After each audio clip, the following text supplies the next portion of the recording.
Shimmy, shimmy, yo, shimmy, ya. About to start my day, so I'm rolling up the Zod. Remember all the times they say I wouldn't make it far. Left into the bank, my account be the star. Yeah, that. They twitching right now. What's up, good people? It's your boy DJTheParkBoy. As you can see, I'm in the building. Welcome to a new episode of the L.I.M.E show. This is episode 26 right here. Episode 25 probably gonna be up later today. 26 though? Yeah, there's 26. I'm moving, baby. Hard working nigga, I see. I'm trying. I'm trying. I feel you, man.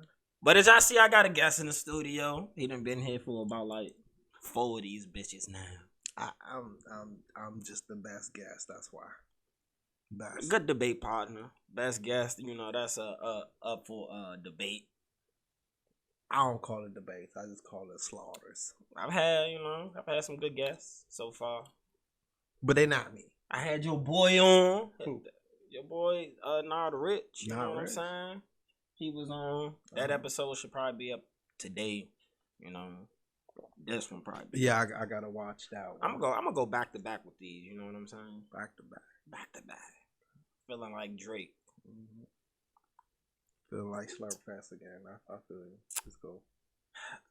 All right, so for the people who don't know, early on in Drake's career, before the world knew who Drake was, I brought this little light-skinned guy from Canada. America. I'm like sad right now because I have to hear this story for like the 1,000,000th time. The people don't know this story. But I brought this. I'm sure we had this conversation before. I brought this little light-skinned guy from Canada down. You know what I'm saying? Goes by the name of Drizzy Drake. And I said, hey, y'all, this may sound crazy, but he gonna be the biggest rapper in the world. And this is when Lil Wayne was on fire. But guess what? Who turned out to be right?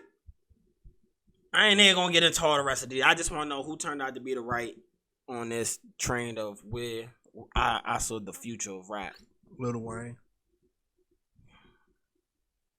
Do you know Drake had music before Lil Wayne? But you know, Drake didn't become what he was until Lil Wayne. And I give all credit to Lil Wayne because we can't determine what happened, whether he had him or not. We just know the outcome of what happened because Lil Wayne was there. I don't know. But I told y'all Drake was that nigga before Lil Wayne. Before Lil Wayne told you who Drake was, I was telling you Drake was gonna be that nigga. But Lil Wayne said it to the masses. That's the reason why you didn't heard this story about 400 million times. Lil Wayne said it to the masses. You said it to about 20 niggas. Lil Wayne said it to the world. Hey, don't matter. Them 20 niggas know I'm right. I know I'm right in my corrections, these predictions. I have a question. Huh? Are these Dixie cups? No. Oh, my bad. Dixie don't sponsor these cups, so guess what? There ain't no Dixie cups. I was trying to give a shout out to the sponsor, to the cup. Oh, nah, man. Anybody who has a cup company and you're looking for, yeah, come holler at me. You know what I'm saying? Trying to get this man advertisement out here, man. Oh, yeah, I'm big on that, man. I'm trying to synergize my business wherever I can. If it's good for me and it's good for you, we both can make some money. Let's make some money together. Yeah. Better together than apart. But yeah, man. It's a good motherfucking Thursday, man. It's the weather outside. It's a little nasty. It's a little cold. It's raining. It's better than when I left. It was actually snowing when I left. Ah, well, I'm glad I missed the snow. I mean, it wasn't nothing. I mean, we just came from outside, so it wasn't nothing. It ain't shit out there, but right. It's a little flurry here and there. I'm ready to go hit the beach, man. I woke up this morning and I actually started working out. I mean, I've been working out here and there recently and shit. But yeah, man, I was extra motivated. Now I gotta, show off that beach body coming soon. I got about 3.5 months to get ready. You know what I'm saying? So I can flex. Yeah, you definitely lost me, but okay. I hear you. How I lose you? I'm saying I woke up this morning, got to working out. Cause you said beach body. I'm trying. I'm sorry. No matter how hard you work out, beach body is not the body. You hear me? All of that, man. I gotta flex on them motherfuckers. Okay, so yeah, what's the first time? Hey, look, all I'm saying is this: that King of R&B album is coming soon. As soon as I get the Bobby Brown 6-pack on them, and I can start gyrating my hips on the ground, I'm fucking the game up, baby. I'm here. I think Bobby Shmurda already doing that. He doing it wrong. He doing it wrong. Bobby Brown make music for the bitches. Bobby Shmurda does not make music for the bitches. But the way he gyrating, he might make music for the bitches. You know who else is a gyrating motherfucker? Chris Brown. Nobody but calls he him makes gay music for the women. bitches. That's what I'm saying. I didn't call nobody gay. I just say, isn't Bobby Shmurda already gyrating for the bitches? Did I say he was gay? But you said he not. You said Chris Brown. Perception wise, I didn't say they didn't put that bone on Bobby. He came out the other day and said when he came his first day home, he hit like 10 joints. You know what I'm saying? Who put the perception Bobby was gay? You just the way he gyrates his hips, the way that. Nah, I said, are you on your Bobby Shmurda? Like. Nah, I didn't say the nigga was gay, you know. You got to put context to you off your Bobby Shmurda right now. Yeah, because the nigga be out here gyrating now. Yeah, but it's in the manner to which the gyrating takes place. If you was an R&B, if everybody seen Bobby Shmurda lately, if you was if you was an R&B ass nigga, it's okay for you to go gyrate for the bitches. But if you a nigga talking about still shooting up shit and holding it down on the block, nobody want to see you gyrating in that way. You know what I'm saying? That ain't the audience that you're trying to hit.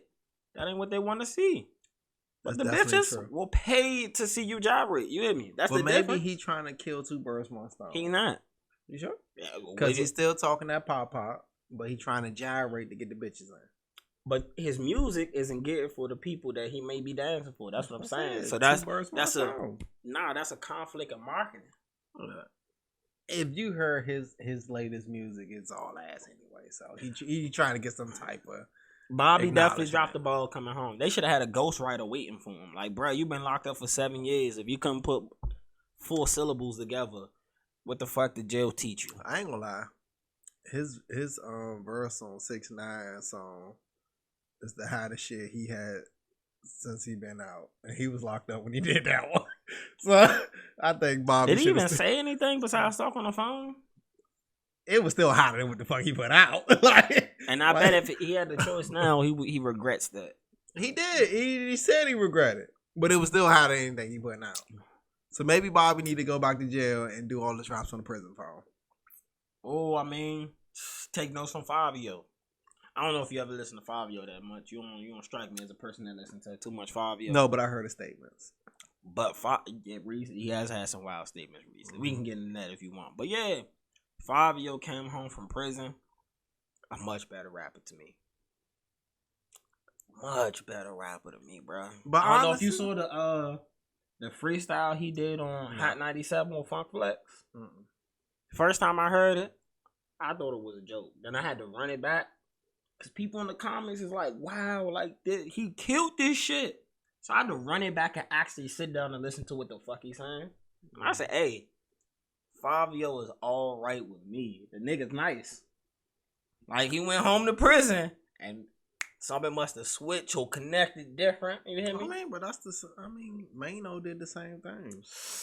He didn't rap before prison became a rapper. And I think he was pretty successful. He had 2 songs. But he still, I don't know, bro. You say 2 songs? The king of and Brooklyn, all the above. But the king of Brooklyn mixtapes be fire. Nobody ever brings up King of Brooklyn mixtapes if they talk about me. No. Oh my bad. My bad. I'm a wannabe New Yorker, so I feel like I know a lot of New York shit too. You know, I just talked about fucking Fabio Form.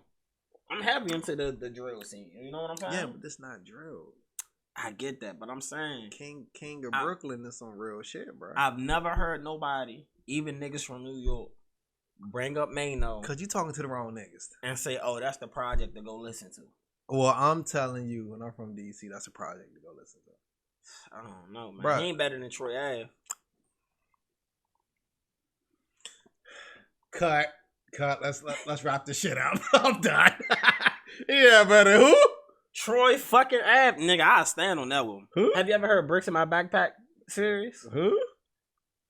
The guy who was under fucking ground dropped 3 projects back to back to back, and they was fire. He got his own self on from that shit. Who? Troy fucking Ave. I'm done. I try to get this man opportunities. Bruh, Troy Ave got more hit records than Mano. Troy, first of all, how Troy Ave have more hit records than Mano, and when Mano had worldwide hit records, when Troy Ave all about the money in New York, all about the money. That was a global record. Never heard it. It's all about the motherfucker. That's because you don't be in clubs. You don't go outside. Bruh, but just because a song is in the club don't make it a hit. And I don't know how many times we got to have this conversation. Just because you hear a song in the club don't make it a hit. That just means it's a good club song. I have a question for you. Is it more likely that songs you hear in the club will be more chart-topping songs versus songs that aren't in the club? No. Okay. Give me an example of the past 2 years that a song was a big ass fucking hit, but not played in the clubs.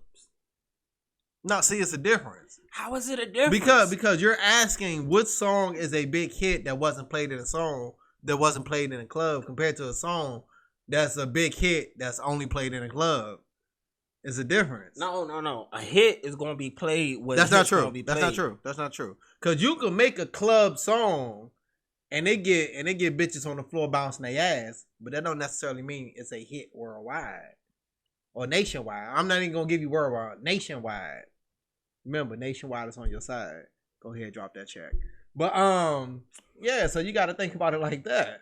The dad jokes be the corniest, but oh, that was a good one. That was a good one. Yeah, that was a good one. You've been around Kayla too long. You hear me? No, that was a good one. I'll tell you, man, they come off the brain, man. Come off the brain. But yeah, so it's a difference, and so don't get me wrong. You got club hit songs. That's cool, cause it does what it's meant to do. Get niggas in the club to feel good about themselves and not think about the nigga they trying to murder, and get the bitches on the floor bouncing their ass so the niggas who was thinking about murdering the nigga can be on the floor not thinking about murdering a nigga, grabbing some ass. All I'm saying, can you name me hit songs that don't get played in the club? Again, I just said it's a difference. Because time out, even if it's a hit song in country, you go to country bars, places where they play country music, the hits are on rotate. Let me finish. Hit songs usually mean they're listened to by the masses. You get what I'm saying? Troy Ave has songs that's been listened to by the masses. I'm sorry, but again, I'm gonna state this, and I'm trying to say it a little bit slower. It's a difference between a song that's a hit song nationwide, or even worldwide, compared to a song. If there's a hot song on the radio, right? You're going to expect to hear that in a club. It's a hot song on the radio. But there are songs that's only hot in the club scene that you're going to expect to hear in the club, but you're not going to hear it on the radio or see it on the billboards. I'm not disagreeing with that. Your statement was that there are hit songs that don't get played in the club. No, I didn't say that. I didn't say that. I said club hits don't get played on the radio because it's just a club hit. Not true. All right. So what song did you bring from Troy Ave? I get All About the Money. Okay, so let's look up All About the Money. Troy Ave, All About the Money. Yes, it's album. He even had a remix with Jeezy and Rick Ross on it. Come on, you can't tell me it wasn't a hit if you got both Jeezy and Rick Ross on the remix. That sound like a bunch of club rappers. All About the Money's a club song. Yeah, but that don't mean it's a hit. I know. It hit Billboard. I know the song now. Okay, it hit Billboard, but where is it on Billboard? Making Billboard count. Yeah, it counts when you got 200 options to pick from. Where was it on Billboard? They don't have it listed right. Okay, because 200 is different than 10. It's a big ass difference. And you also gotta remember, Troy Ave is independent. Okay, I give him that. All these other people we mentioning, they had a button pushed and all of that extra money spent, paying off all this other shit. It's harder to do what he does. And again, Bricks in My Back Pocket 3. One of the most fire underground albums I ever listened to. I'm sorry, you don't compare Troy Ave to Man now. I think he better than Mano. I don't even think Troy Ave would compare himself to Mano. I named one Troy Ave song that was bigger than all of the above. Okay, Mano's had the bigger records, but what has he done since then? Nothing. King of Brooklyn. Nobody knows that shit, bro. K.O.B. motherfucker. Okay, just by these metrics, Troy Ave last 2 studio albums charted on the U.S. Billboards. Yeah, and they both sold like let me finish. 15,000. One of them peaked at 47. The other one peaked at 14. No, 13. That's high. 13's high, right? Okay. Let's see what the fuck Mano has done with his last releases. He got a last album? He got to do mixtapes because nobody want to buy that shit. Nigga, he's the king of Brooklyn. I just named 2 fucking albums niggas didn't put on Billboard. Yeah, but if a nigga didn't put out an album, you can't count it.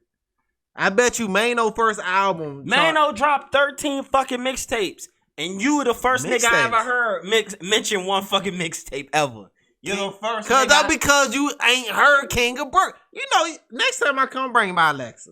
So we say, Alexa, play King of Brooklyn. That's what we gonna do. Don't bring your spy equipment in my house. Nigga, all this shit right here, you think all this shit ain't spying on us? Nigga, my phone right here, we already know the mic on. So let's keep it real here. You know? I'll tell you disrespecting King of Brooklyn. That nigga dropped a mixtape called Mano Was the Future. He lied. He David fucking Porter. Did that go above your head? Yes. Nigga, you seen 8 Mile. You ain't the future, you just David fucking Porter. He said Mano was the future. No, you not. I'm sorry, but my nationwide joke was better than that. You just... I had to remind you of the movie. You on that from 8 Mile. When I said the nationwide joke, you knew what the fuck I was saying. But yeah, again, bro, I'm suggesting this, right? King of Brooklyn, man. All right. Just try it out. All right, just to you know, make everything fair. I'm to say I'm right about something. Mano had okay, High Hater didn't go platinum, but all the above went platinum. Mm-hmm. Yet Troy Ave, who you say don't get no nationwide plays, both his last albums charted higher than what his major label debut charted with 2 hit songs. You said what did his it ended up at 87. 87. What? Cause nobody listened to that shit. But everybody. No. Cause you mentioned that Rick Ross and Jeezy on the remix was on a remix for All About the Money, right? Yeah. But High Hater had like 20 motherfucking major rappers on the fucking song. Well, maybe guess what? All them rappers didn't get them off for 87, man. I mean, no, that's disrespectful. All right, so how much of this sold? That's what we need to look at. Cause Troy Ave still don't sell over 20,000. So if the album sold over 20,000, Mano won. I'm just gonna throw that out there. I hit higher positions on Billboard than you. But who sold more? And we already said all the above was platinum. Name one Troy Ave song that was platinum. First of all, we ain't gonna find one. Mano dropped 2 other albums. We're not gonna find one other than that one. I just want you know. And as Wax said, Bobby Shmurda gonna do, them bitches went double wood. You know, I just want to say this, right? Doritos need to go ahead and sponsor me because I eat Doritos every podcast. And, you know, I can't put the bag on it because he said we're not getting paid for it. Yeah, man, you know. I got some Floss House chips for you. What for? You want those instead? Are they crunchy? Make them as crunchy as you want. They nacho cheese? Nacho cheese? Well, if it ain't my cheese, it ain't for me. Now, that was a corny joke, y'all. That was a corny joke. I give you that. Damn, don't die on me, though. You know? You gotta wait till you on your way home to your wife, to your family, to crew. No, she told me to come home whole, so I can't come home less than that. I didn't even know Mano had 13 fucking mixtapes and 3 albums. King of Brooklyn, man. And he on a compilation album. Bro, I'm trying to tell you. Go listen to King of Brooklyn, bro. Go listen to King of Brooklyn. And you go listen to Bricks in My Backpack 3. And if you listen to that, because I even played that shit for my girl the other day. I was like, hey, We was watching the Troy Ave interview. I remember I remember the first time I ever heard of Troy Ave. He did a Breakfast Club interview right after he dropped that, and I went and listened to that shit, and I was like, he "Hey, had the Tupac bandana on, child in the front." No, I think this before then. Nah, that was his first interview. Nah. What is it? I don't know. I didn't watch his first interview in a long time, so it's been a long time. I ain't watched it since then. I still remember what the fuck he had on. Look at you thinking he cute, so you remember his outfit. I didn't say that now. The fuck you don't remember a nigga outfit from 10 years ago? Nigga, because I have a good memory. Oh, fuck that. Hell nah, bruh. Ain't no good memory in the world that's gonna make me say, oh, nah, that nigga had the yellow bandana on that day. I didn't say yellow. As he sat next to Charlemagne and in between Angela Yee. I think it was white. My man know the color. What kind of glasses was he wearing? You remember the shades? They were Gucci. If he had shades, I'm sure they was dark. They were Gucci. Nah. My man sounded like King Groupie. I'm not. I'm sorry, but I you know the thing about Troy Ave. You don't like his music, but you like the way he look. Look, let's not push this gay narrative. We already know how I feel about that. So, I don't like his voice. I don't like his rap voice. It's like I just don't like it. It just sounds. That's why I can't listen to a Troy Ave song, because it's the voice. That's why. I don't know, man. I say shout out to Troy Ave. The nigga independent and he keep working. Yeah, shout out to Troy Ave. He's making a lot of fucking money independent. Don't get me wrong. I'm not gonna knock him because I don't listen to him. But I'm just saying, I don't think none of his mixtapes better than King of Brooklyn. Breakfast Club never even broke Mano up to talk about fucking King of Brooklyn. That's all. Mano has been on the Breakfast Club talking about King of Brooklyn. What is he talking about? Maybe that's the one interview nobody ever talked about on YouTube history after. Yeah. I don't know, bro. Mano just don't do it for me as a rapper, bro. Who the fuck talks about Troy Ave besides Troy Ave? Troy Ave was a thing at one point in time. Yeah. Until he got blackballed by the industry after the shooting shit. Oh, God. He wasn't. No. People didn't know who Troy Ave was until the shooting. I keep it 100. The nigga was on, bruh. He already had All About the Money before then. That was a huge record, bruh. One of the huge record. It's big enough that as an independent. Where did it chart? It was big enough that as an independent artist, I can get two of the biggest artists still at that time in 2015. The shooting only happened about like 4 years ago. But that's because, nobody, that don't mean shit, bro. That's just because that's just politics. Niggas jump on songs that has a buzz just to prolong their career. I mean, in 2015, I'm trying to think. Jeezy and Rick Ross. What was in 2015? Ross was still scorching hot. That's MMG heyday right there. I don't know. I can't think of Ross 2015. That was Ross. What album? God Forgives, I Don't. Ross was still hot as fish grease then. See, it's sad because I was a Ross fan before all y'all niggas. I just want to throw that out there. I remember conversations sitting in Denny's with him and my man Tony, and I was like, bro, Port of Miami was their shit. And he didn't, man, Ross ass. Now both these niggas come back and be like, oh yeah, Ross, that nigga. Ross had to grow on me, bro. Yeah, see, but who he always mentioned his Drake, he always brings his Drake shit. Well, I'm gonna mention my Ross shit. All right, now let's. I was on Ross before all you niggas. All right, that's cool. All right, cool. Let's talk about the hugest difference in the point you made versus the point I made. I said one nigga gonna be the biggest rapper in the world. You just said, nah, man, Ross is good. That's the biggest fucking difference, nigga. I made a bold prediction, and the only thing you did was say, nah, y'all not hearing him Y'all the right not way. in tuned to greatness. But I mean, yeah, hey, shout out Rick Ross, man. I appreciate Rick Ross. He said he's Hey, never Rose. mentioned in nobody's top 10. We need some of that Bel Air. We need that Bel Air, man. I'm not really a Bel Air guy. Oh, you have some? Yeah. Oh, I haven't. Bro, Bel Air been out for so long. It's not like I drink all the time, nigga. I don't go to the. Yeah, man, you got that belly. All right. When you around hood niggas who got money, Oh, my bad. anytime something become popping, y'all already got that shit. My bad.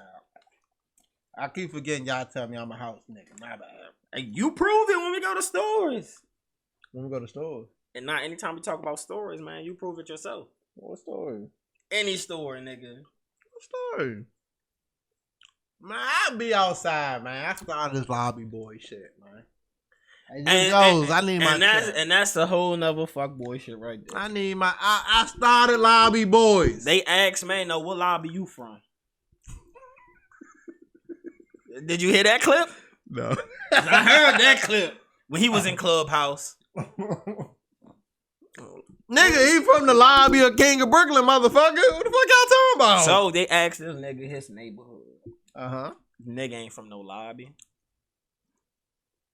I don't know if that's supposed to be like a big thing or a little thing, but you know he lobby boys, but he ain't from a fucking huh? He from Cranbrook? Nah, it's not that he from Cranbrook. His neighborhood just ain't got no lobby. So they like, nigga, what lobby was you posting up in? I don't even know what lobby means. In like a building, you have the. Oh yeah, okay. I figured that, but I thought it was something else. Nah, that's exactly what it is. That's what so it is. Like, nigga, you grew up in a fucking house. What lobby you from? What hood was you trapping in? Damn. Now that ain't just say Mano ain't never do nothing. Mano did serve federal time for a fucking kidnapping. Do 10 years, so you know. He got the scar to prove it. He also smacked Lil C's too when he came home. He definitely did. He definitely bitch smacked Lil Ran him down. Ran him down and smacked the shit out of him. Lil C's got some of the worst moments in hip hop that I know. But Lil C's ain't no fucking gangster. Let's just keep it 100 here, man.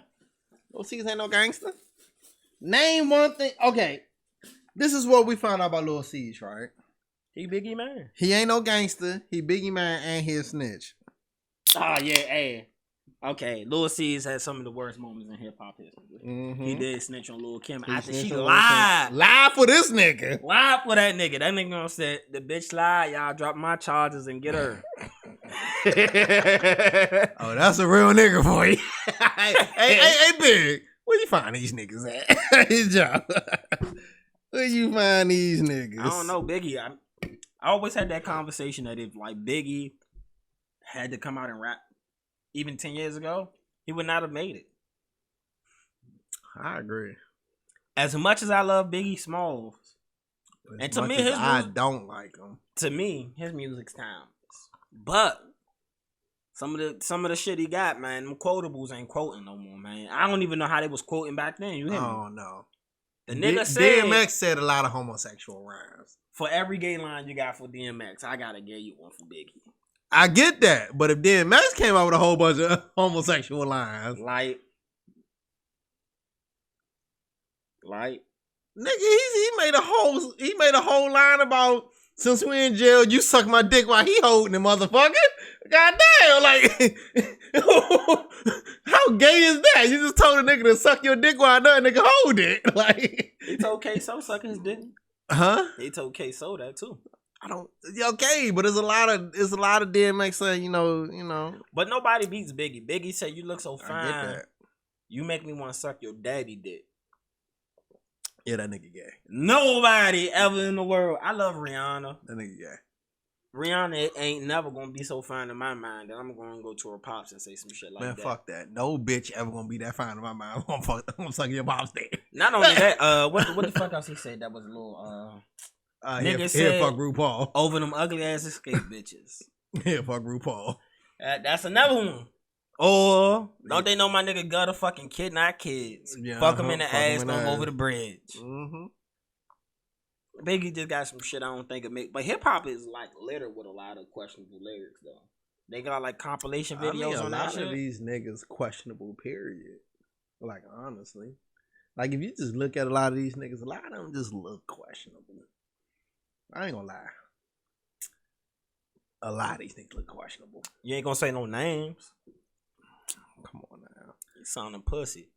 Don't gas me up to start a force fire. Don't do that. Don't start a force fire. Start a force fire, man. I'm in California with this shit. Start a force fire. But yeah, let's see. If I had a list of questionable niggas, You know, I don't see why. Okay, I'm gonna say this right. Lil Uzi Vert, right? One, I gotta look at Rich the Kid and be like, nigga, you just ran from a fucking midget. All right, can I make a statement on that? He ran from him, but let's also put this in context. For as much shit Uzi does, apparently he used to hang with them niggas back home. So if I'm in Philly, and for niggas who say they know Uzi and the people he's actually around, and them niggas in the streets, Uzi didn't just come. It wasn't like it was just him versus all 30 people. It was other niggas there. He just was active in the action. But Lil Uzi is one of them again. Gyrating ass niggas. But gyrating don't mean you ain't gonna be a man at the end of the day. I don't know, man. Lil Uzi look gay to me. I don't know, man. He got one of the hottest girls in music right Yeah, now. but that don't mean it. It's a lot of DL niggas with bad bitches. I don't know. Uzi, all his music has been about fucking love. Nigga. Love for Britney. And Bruh, I hate to break to you. Lil Nas X's second song was had girl names in it, but he clearly a fucking faggot. He also says he missed fucking vagina as well. So I mean, maybe he's fluid, but nigga. This nigga's still a fucking faggot. Bruh, but alright, that's a little harsh. Look, all I'm saying is this, man. Still a fucking faggot. If he has at once fuck girls and fuck niggas, then he has all right to make a song about both. Okay, but that just proves my point. It's a lot of DL niggas. So just because but he's not DL. He let you know what the fuck it is. You're missing my point. I'm just saying, like, just because Lil Uzi wrote songs saying, oh yeah, this person, that person, oh I'm dating this person, don't mean that his little midget ass ain't getting fucking ass. Bruh, the nigga wrote about basically suicide after Britney losing this nigga. I'm just saying. Hit songs have come, a lot of his hit songs have come from him writing about the girl Britney. You know something? Only reason I know who Britney is because all the times he done made songs about Britney. Britney who? That was his girl. Britney who? That was just, her name. Nigga, she ain't famous or nothing. No, but, and he pulled up and tried to beat up St. John over that shit. Who's St. John? You ever heard the song Roses? No, I need. But do I turn it on? Roses. Probably bad imitation of what they gave you. This nigga is terrible. He didn't help me at all. You know something? The song is on 2K, nigga. Which 2K? That's a good question. I feel like I heard it on this one. Nah. I don't know. I cut the music off. Alright, but boom. St. John. He blew up. Mm-hmm. Song Roses. Huge song again. Another hit song. Are we sure? The song was so big. Future hopped on. If anytime, like you said, rappers hop on hot songs, meaning niggas is hearing this shit, and it's good if I catch this wave. You understand that? It's good business. I don't know. How many rappers hop on a weak ass remix? None, unless they getting the bag, bruh. No, they could be getting the bag. Roses was a big song for somebody who was outside in clubs. But you didn't help me on what the song was. You said, when I turn it on. You hear me? You still not giving me enough. I thought I was getting there, but then you hear me. Like you ended it short. You premature ejaculated out here, bro. Come on now. I need more than that. And when I turn it on, you hear me?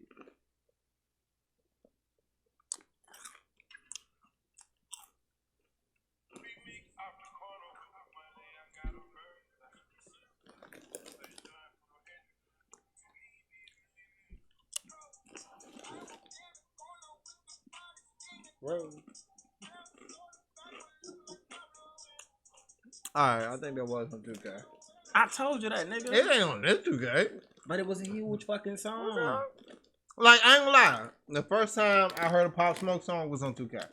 And I ain't know it was Pop Smoke, though. Until after he died. Bro. I be trying. Until after he died. I be trying to let you know I'm hip. And you be listening to fucking Mano. King of Brooklyn, man. Go listen to that, man. King of Brooklyn. Lobby boo. Lobby boo. Nigga, what lobby you from? Oh. Oh, no, don't have me bitching my lobbies out here, man. I ain't gonna lie, I only have one lobby. Hey, Oakcrest Towers. I need that check. But, yeah. That's the only apartment I lived in that lobby. AKA, man, if a nigga mentioning he's staying inside a location like that, don't rent it. Move. Go someplace else. What you mean? I'm a model neighbor. I don't get no complaints filed against me.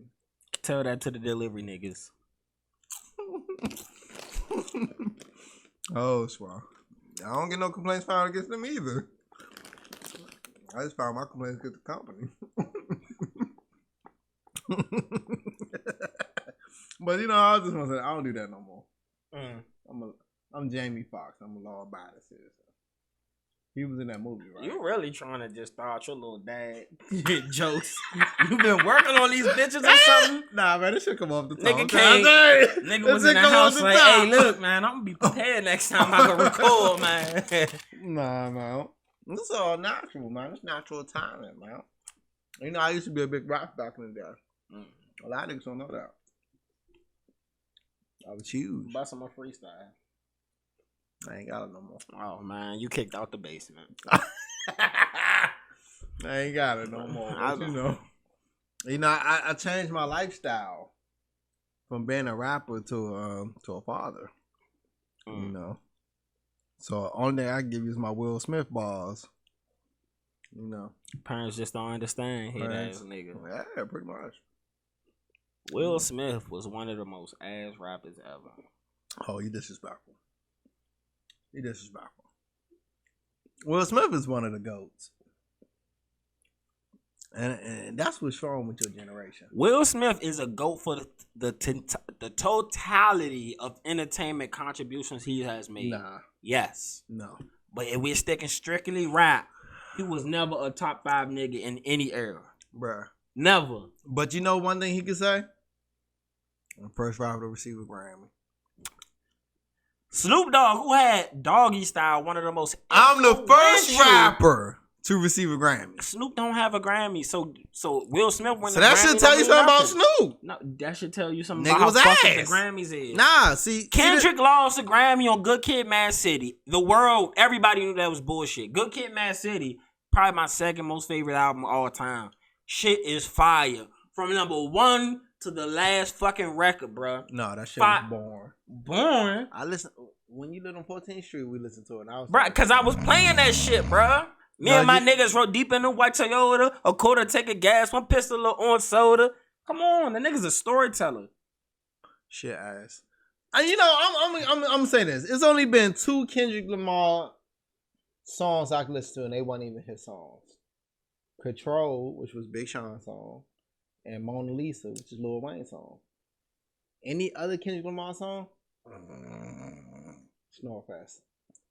I mean, you do think J. Cole better than Kendrick, which I think is ludicrous. I don't. I'm sorry. When I hear J. Cole's, I just hear uplifting of black people. I hear Kendrick Lamar, I just see the sheeps hopping over the gate. Nigga, have you never heard We Gonna Be Alright? Yeah, that song was Bruh, when you say songs, that's a hit song that shouldn't be in the club. We Gonna Be Alright is that song. Yeah. But what happened? And that's when niggas went to go get their drinks. Fucking big. You're not there at the club. How the fuck you know what's going on? Because if I was there, I wouldn't go get my drinks out. Nigga, We Gonna Be Alright used to ring off in the club, in parties, house parties, clubs, all of that shit, bro. You turn the shit on, and everybody was going up to it. I don't know the assumption you making. That's the assumption I'm making, man. Bro, it's called a good ass sleep. Kendrick Lamar has probably had way more club bangers than fucking J. Cole. And you talking about you know something?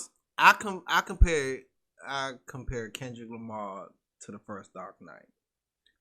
I've never watched the first Dark Knight all the way through. You wanna know why? Cause I fall asleep and I wake up and that bitch still on. Bro, I just watched that the other day because my girl never seen any of them. She never watched none of the Dark Knight series, so we watched all 3. The first one. First one was definitely born. And that's what I see Kendrick Lamar. Born as fuck. But that second one? Yeah, greatest joke of all time. Well, yeah, but that's because it got past how he became Dark Knight. Cause how he became Dark Knight was just, and you wake up and that Dark Knight worse than Titanic. Cause I don't care what nobody say. If you watch Titanic all the way through, you gonna fall asleep. Bitch, long as shit. I mean, it take the second disc before anything even happens that you feel like, oh yeah, I need to see this. Never seen Titanic. What special am I gonna learn about rich people being on the boat being hit by an iceberg, and countless other motherfuckers dying? You wanna know what? I just watched a video on the conspiracy of the Titanic. It was a good one. It was a good one. You know, a couple of rich people was supposed to be on that boat, but at the last minute they decided to pull out. Like J.P. Morgan. He was supposed to be on the Titanic, and he actually had art pieces that was on the Titanic, but right before the Titanic took off, he didn't show up, and he took all his shit off the Titanic.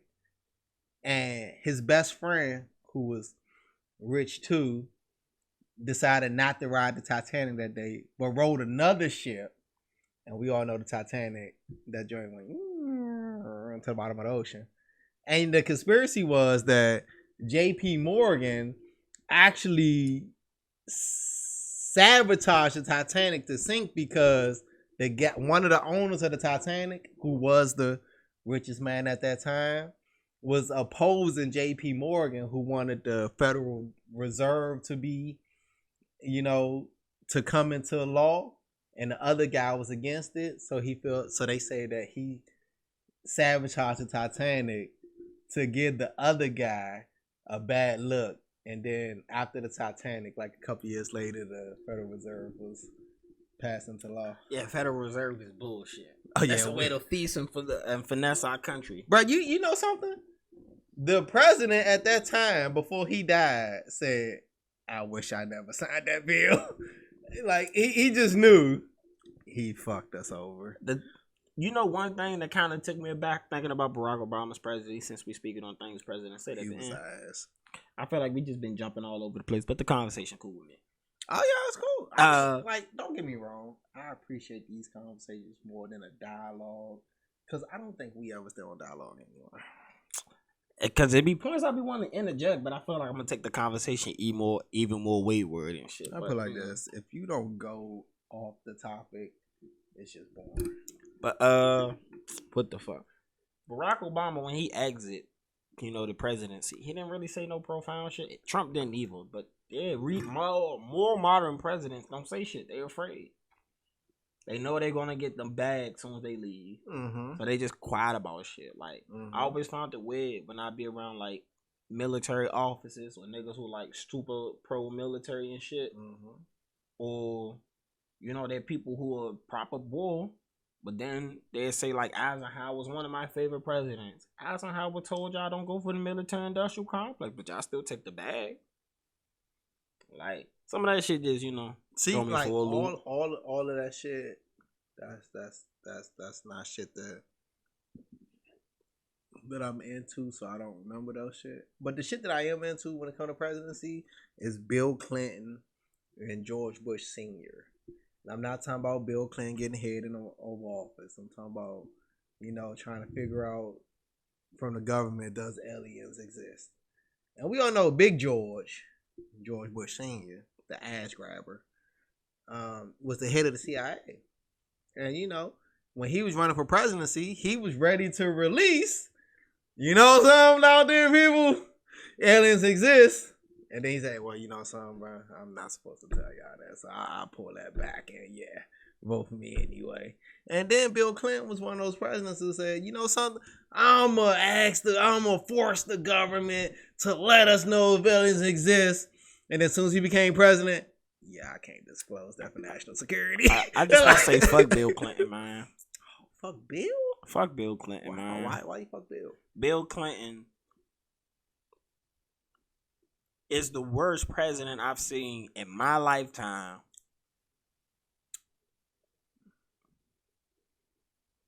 I'm waiting. I'm waiting to hear the rest. In my lifetime, he's been the worst president towards black people in my lifetime. You know the thing that gets me right? If you actually look at history from our lifetime, I'm not going to talk about from lifetimes before us, but our lifetimes, all of the presidents that black people hate were actually all of the presidents that actually looked out for black people. All right. Like, have you noticed that? Like they love all of the presidents. Oh yeah, we love Bill, we love Barack. But then it's the ones that they say they hate that actually looked out for black people. George Bush. George Bush, my man. Fuck George Bush. Oh, your head. Oh, which one?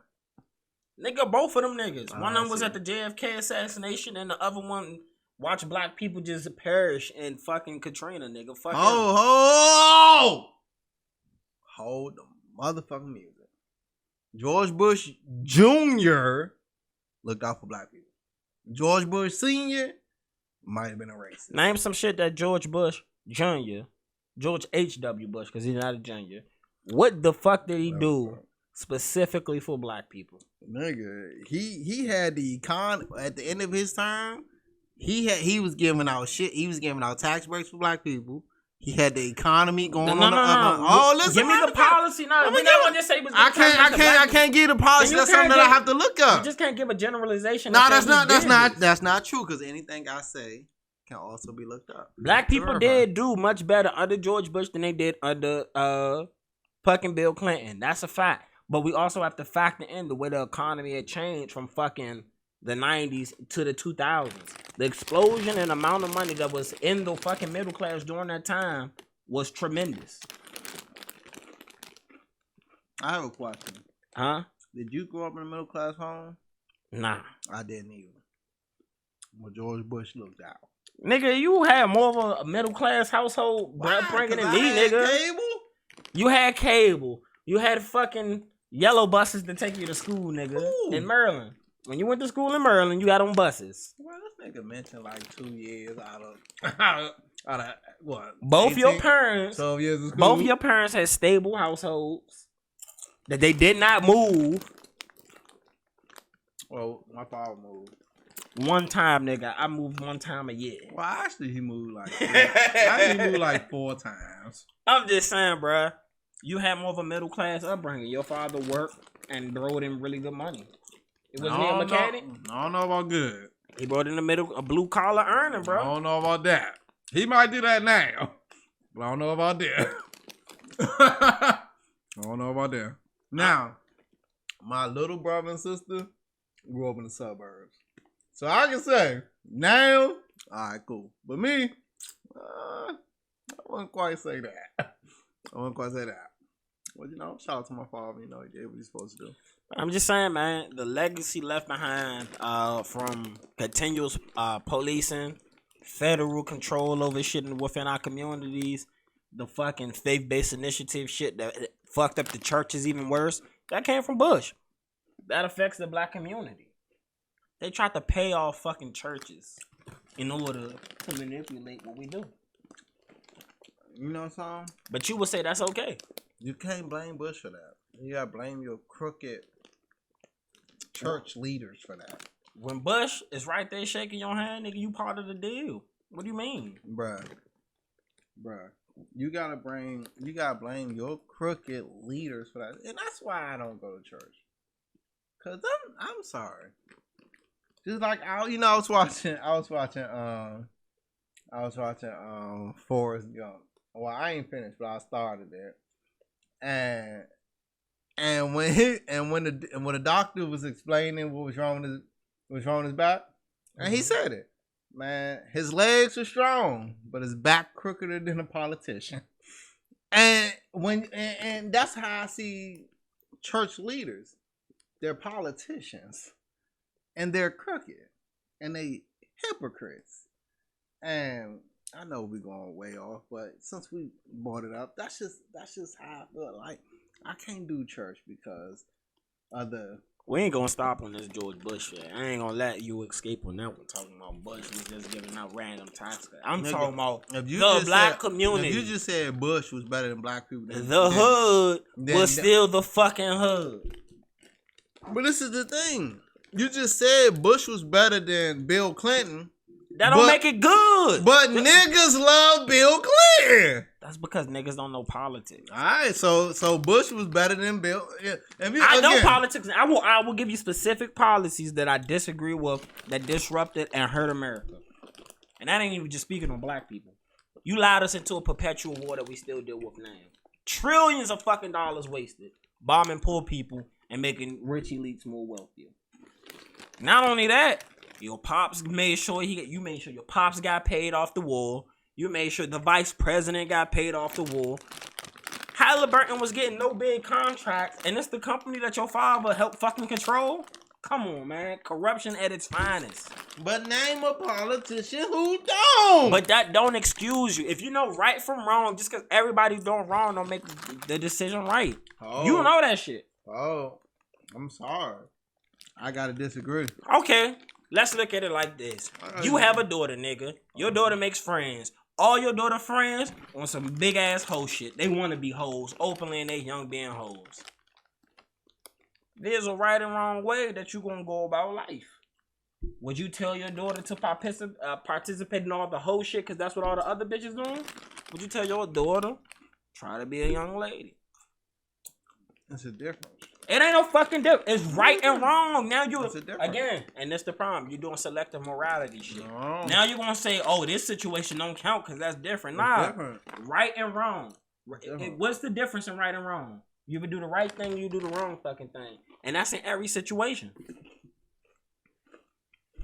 I'm gonna like this, right? The job of the president is to do what? I'm gonna ask you this question. What's the job of the president? Run this corporation called America. Exactly. So, are there not multiple ways that you can run a company? Yeah, are all companies assholes and employees? There's multiple ways to run a corporation, but there's only one way to succeed in a corporation. Not true. It is true. Is Google one of the biggest corporations in the world? Google came around during our lifetime, nigga. I remember when Google was first popping up and nigga was Googling shit. I remember that shit. Bruh. You might have been. You name one outlier. You may be. You name one outlier. You may be the first person that ever saw Google something. Yeah, I saw you was watching the interview, right? Mm-hmm. Good movie, right? Oh, the internship. The intern, right? Yeah. That was cool. I had just watched that like a couple of weeks earlier. Because I watched Eraser because you watched that shit. Oh yeah. I said, I ain't seen Eraser in forever. How the fuck does this movie end? That's how I felt when I saw it. Oh, damn, Eraser? Okay, yeah. But yeah, we getting on. But yeah, you name one outlier. Nah, it's more than one outlier. Literally. Name another. The Washingtonian magazine publishes the 100 best companies to work for just in this area. Oh yeah, Google's a great company. No, I'm talking about companies that's located here in this area. What? There's so many companies that actually care about their employees. Bruh. There's companies that make you take vacations. Yeah, no. All right, let's talk about that, right?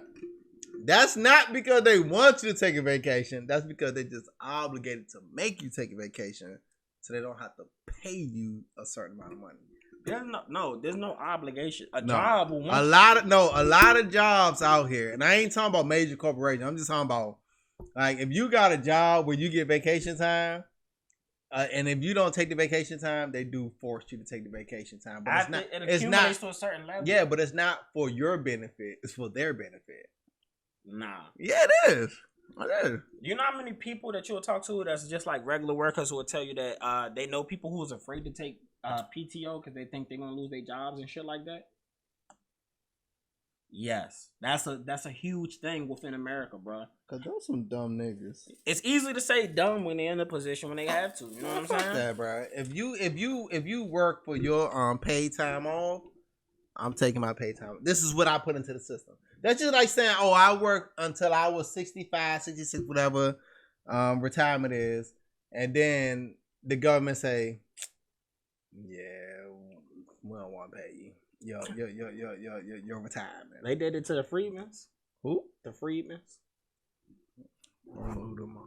Oh man, wait, I'm gonna leave Black history out of everything we talk about Please today. do, because you know I don't pay attention to Black history. The Freedman Bank, which had multi-million-dollar accounts within the Freedman Bank, the government took all the black people money. This was during the Reconstruction period of America. They just stole the money and made niggas start from zero. But the government has done that to everybody throughout its history. Nah, Hold. Not everybody. Let's pay. Not everybody. Oh, see, I'm about to drop some jewels. Let's look at the Great Depression, right? We ain't talking about the recession.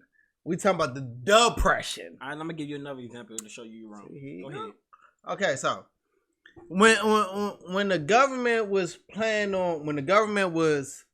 trying to get out of this depression that we were in, not I'm not gonna say we, because we wasn't born or thought of at that time. Neither was our parents. But when they was going through the depression, right? The government went and took gold and silver from everybody just so they can get out of, just so they can have, money so that the country wouldn't collapse. That's where all of this supposed gold. You can raise your hand, nigga. I just want to interject real fast. But you raised it twice. Because you're going to keep going. I just want to make one I'm key about point. to end it after the statement. That's a really quick point. I'm about to end it after the statement. Go ahead. Well, damn. If you in school and your teacher talking, you going to cut her off? Yeah, nigga, I used to get in trouble in class. Exactly. You used to get in trouble. That means don't do it. No, because when you're wrong, I will tell you when you're the fuck wrong. As I was saying, the government went and snatched up all the gold and silver, which was mainly from poor people. And that's how we got Fort Knox. All of that gold that's supposedly in Fort Knox, whether it is, whether it ain't, I don't know, because they don't let nobody look in that motherfucker. Whether it is, whether it ain't, that all came from the Depression and all the gold that they snatched up from poor people to rebuild the economy. Now you was on. Okay, what you basically explained was called a taxation, nigga.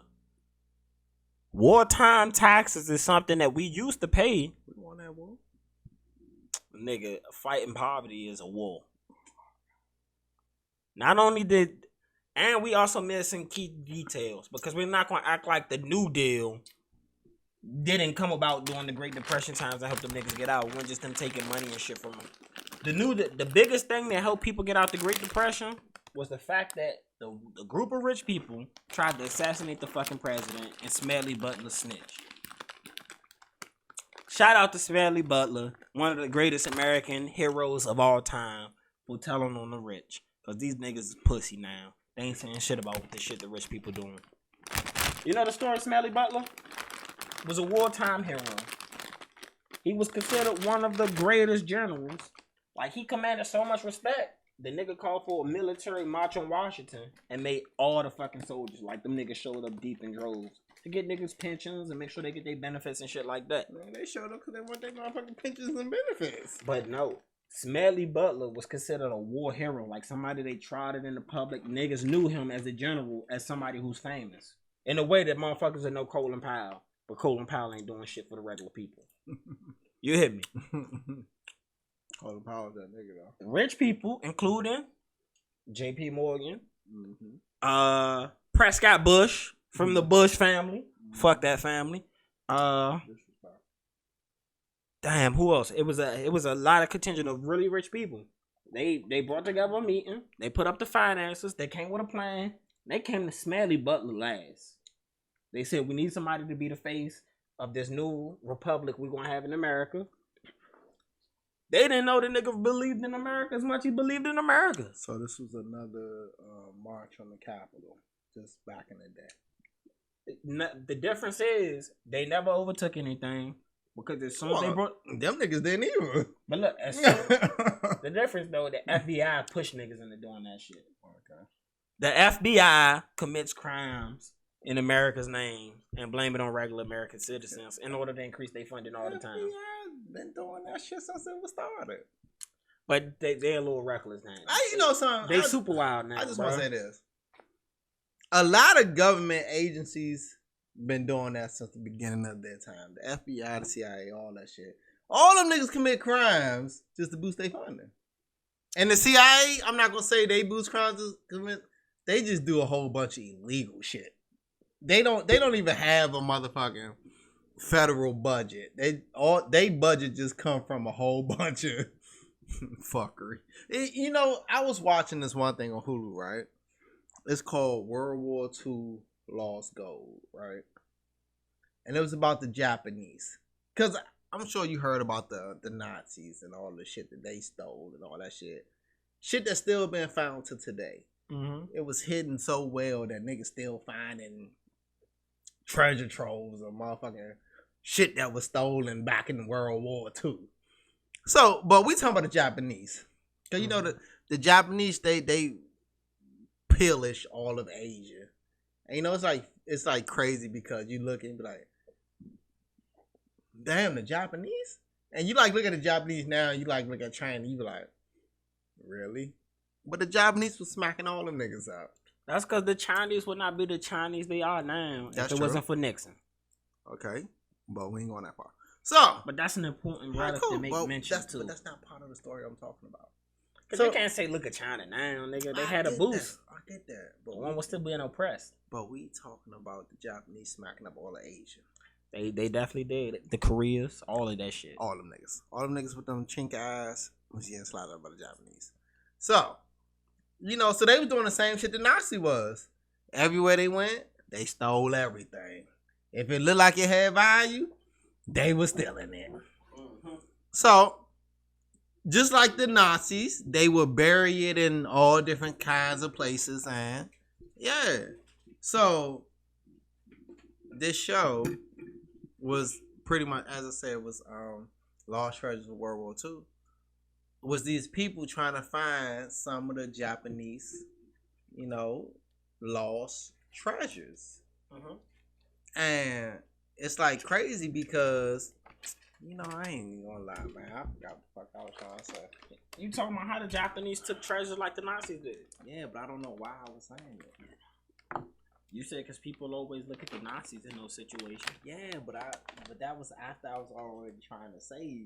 But why was I talking about Japanese they lost shirt? All right, man. Well, you lost your train of thought. I just want to finish the Smelly Butler thing. The rich people in America came together, basically the 1%, tried to co-opt this general. He said, fuck that. I believe in America. I believe in the idealisms of America. He went to Congress, brought them the evidence. And none of them niggas went to jail. FDR, no, but listen, this is a major part of the New Deal legacy. Because this is a huge part of how niggas got out of depression for real. FDR, instead of arresting them, he got all of them to pay way more money in taxes and shit. He was able to use, y'all niggas want to kill me, you got caught, you can go to jail. Or pay up this shit, we're going to hold it in the tuck. And years later, your peoples may have to deal with this, but not right now. You know something I noticed about J.P. Morgan? Honestly, he was a coon. And he got away with a lot of shit. He had money and power. That's true. That's people with money and power. I just want to say, J.P. Morgan, I hold stocks in your company, so look out for the cookout. So, yeah, J.P. Morgan got away with a lot of shit. A lot of shit. Nigga, like, we got family that work there. Oh, for real? Yeah. Not we. Don't say we. You. Nigga, you in the family through marriage, so it's your fucking family too, nigga. Yeah, but I don't even know who the fuck they are, so it's you. Because you know who they are, and I don't. I only met them twice. And talked to them on the phone a couple times. And I met them none and talked to them no times. Okay? I ain't gonna lie to y'all. I'm trying to go visit him up in New York. I'm trying to go stay in one of them $1 million condos he got. And I'm gonna flex on everybody like it's me. But being that he just told us it's not gonna work. Okay. Being that I just told. He just told us, so it's not gonna work. Hey, look, I don't know if he's gonna hear this or not. So you know everything's possible. What Kevin Garnett say? Anything is possible. You know what I'm saying? You gotta have that mindset. Not when you tell us you about the pretend flex. Hey, I just want to say, he built a house for his mother. That's the nicest house I ever been in. Who? Oh, our cousin. Oh yeah, so I've never been to his mother's house either. So Why you never made it there? cause I don't know who the fuck you talking about. Alright, That's so why I said. That's why I said this is your family, not mine.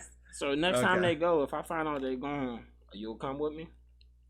If he living like this, fuck yeah. Oh yeah, bro. I got some ideas to discuss. Every room in that joint got its own bathroom, like full bathroom. It's pool, hot tub. The basement's built like an apartment. The kitchen, nice. I just want to say, this is his side of the family tree, not mine. I ain't meet this nigga till I was about almost grown. And I still never met this nigga. I don't even know this nigga name. But you know what's so funny that day? So I'm a strong believer of if I'm around somebody who has double the money I have, or you know they just got a lot of fucking money, I ain't paying for shit. I don't know if that's wrong. I just think that's smart. So why y'all keep charging me for food every time I eat here? I'm poor. I'm a struggling business owner, Damien. But your wife is doing all right. Nigga, I see some of the financial. All right, so why do I have to pay for the food I eat here? Again, I'm not doing way better than you. But your wife, you have a more stable income than me. But your wife, who constitute as part of your income too, is doing better than all of us combined. So yeah, she gonna see this. I probably never had this talk with, but we gonna get to it. You know what I'm saying? I'm talking to you. You know what I'm saying? Well, you're not just talking to me. I'm not. Yeah. But I mean, shit. I mean, I don't want you to get slapped out like that. I'm not gonna, because we kind of had this talk before. Because last year was like the least amount of money I made in a long fucking time. Like the difference is like, wow. And I did okay. I ain't trying to get you slapped out, bro. And I did okay, but nigga, when you realize them checks come in every motherfucking 2 weeks, and they ain't nice and healthy checks, you miss consistency sometimes. Which is something that I did struggle with during this process. Just the consistency of having a lot of money coming in. A lot of money. And I'm also not used to not being the breadwinner in my relationship. Which technically I'm not the breadwinner right now. But it didn't start that way. I'm not either. It was an agreed upon thing while we were already in a relationship. That, you know, go ahead and do this because for the long term it's the better play. But, yeah. I miss not being a fucking breadwinner. I don't. I miss, bruh. At heart, I'm a fucking provider. I still pay the fucking bills and shit. I do too. I still pay the majority of the bills in my household, plus all of the extracurricular activity shit.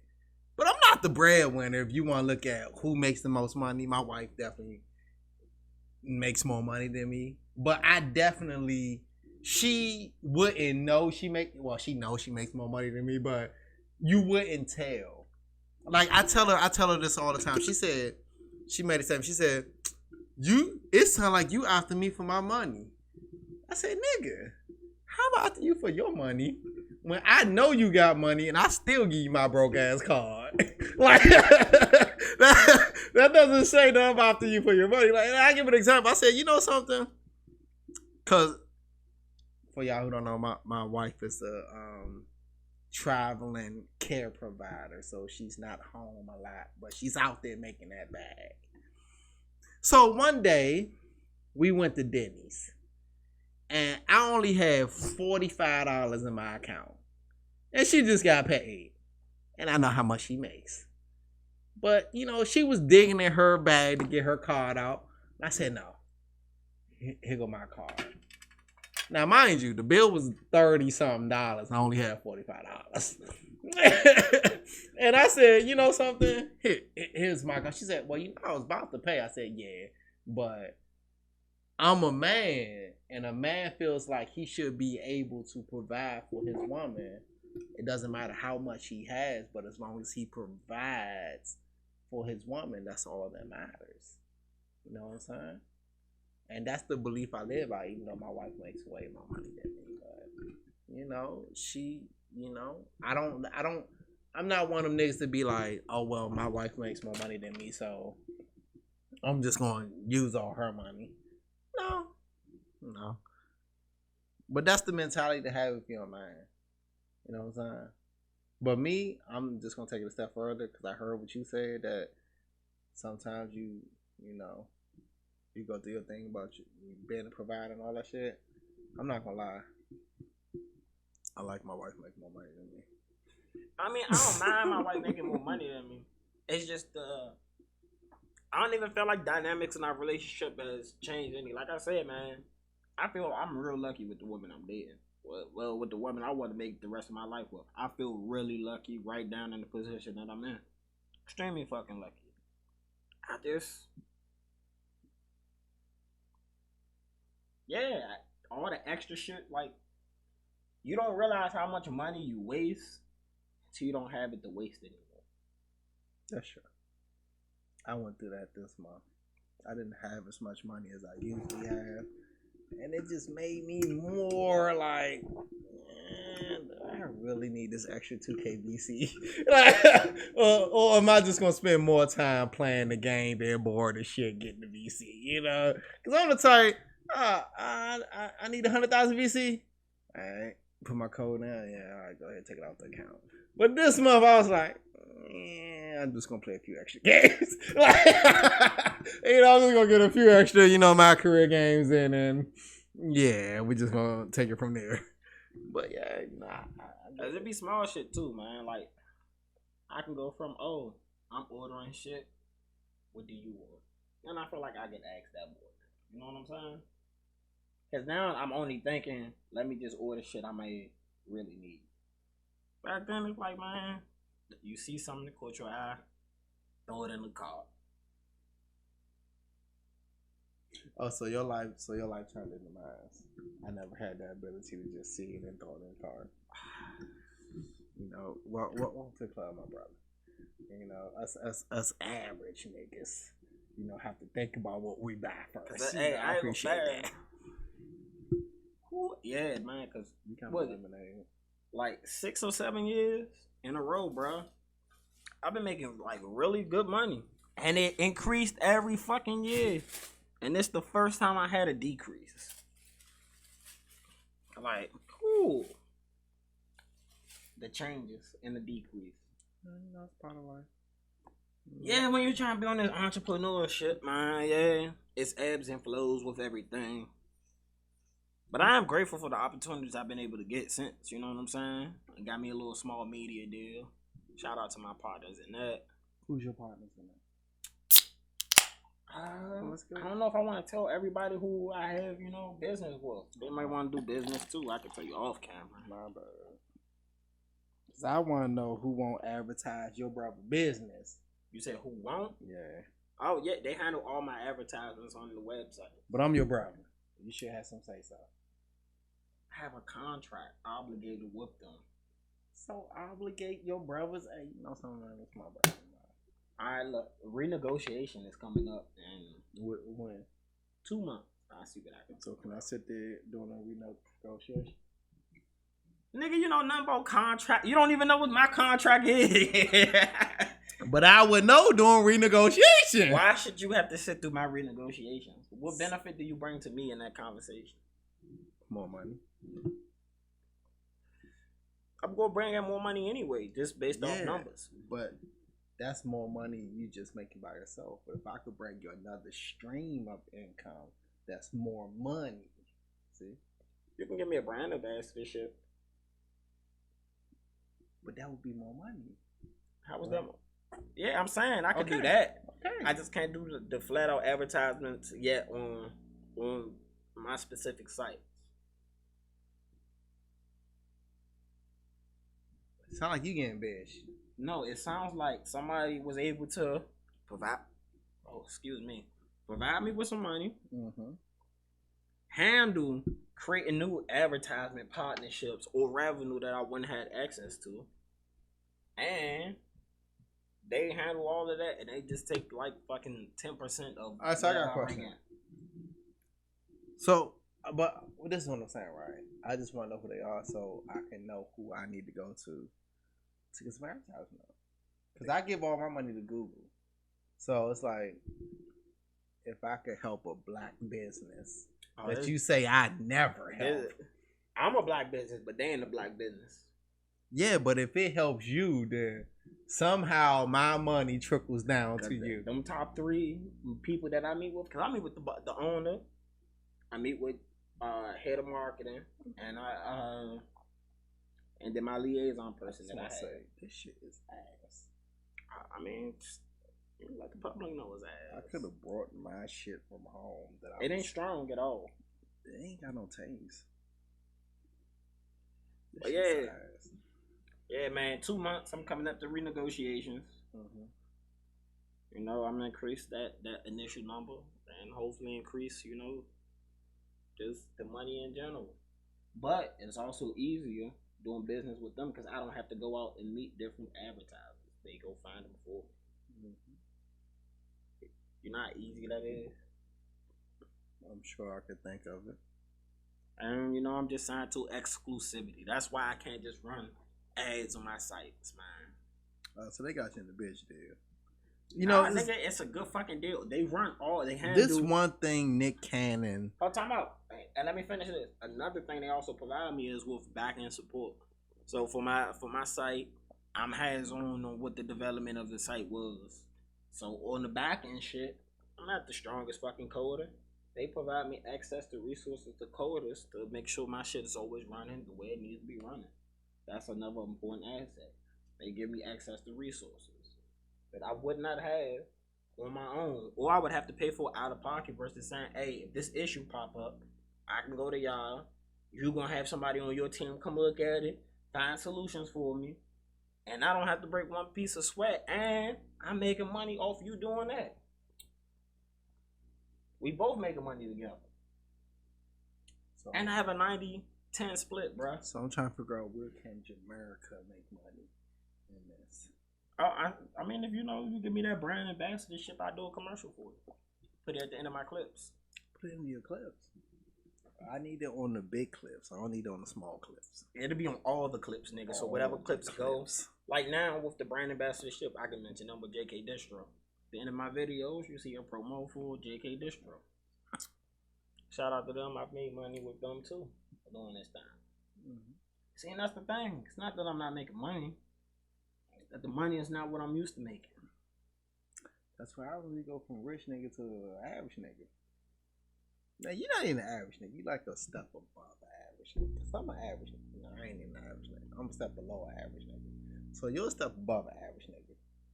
Still. I don't know. See, that's that rich nigga shit. That's that rich nigga shit. I just explained to you that my money dramatically decreased. That don't make me... And you still a step above an average nigga. Hey, like, I understand a decrease. But you still above an average nigga. You know what I'm saying? I don't know, man. I don't know. I beg to differ. There may have been some months. There's niggas at CVS that made more money than me. But then there's months, you know. That's tough. I've done a lot better than them. That's tough. But this shit right here is ass. I just want to say that. This drink is ass. Hey, man, we both tried it. We both didn't like it. You live, you learn.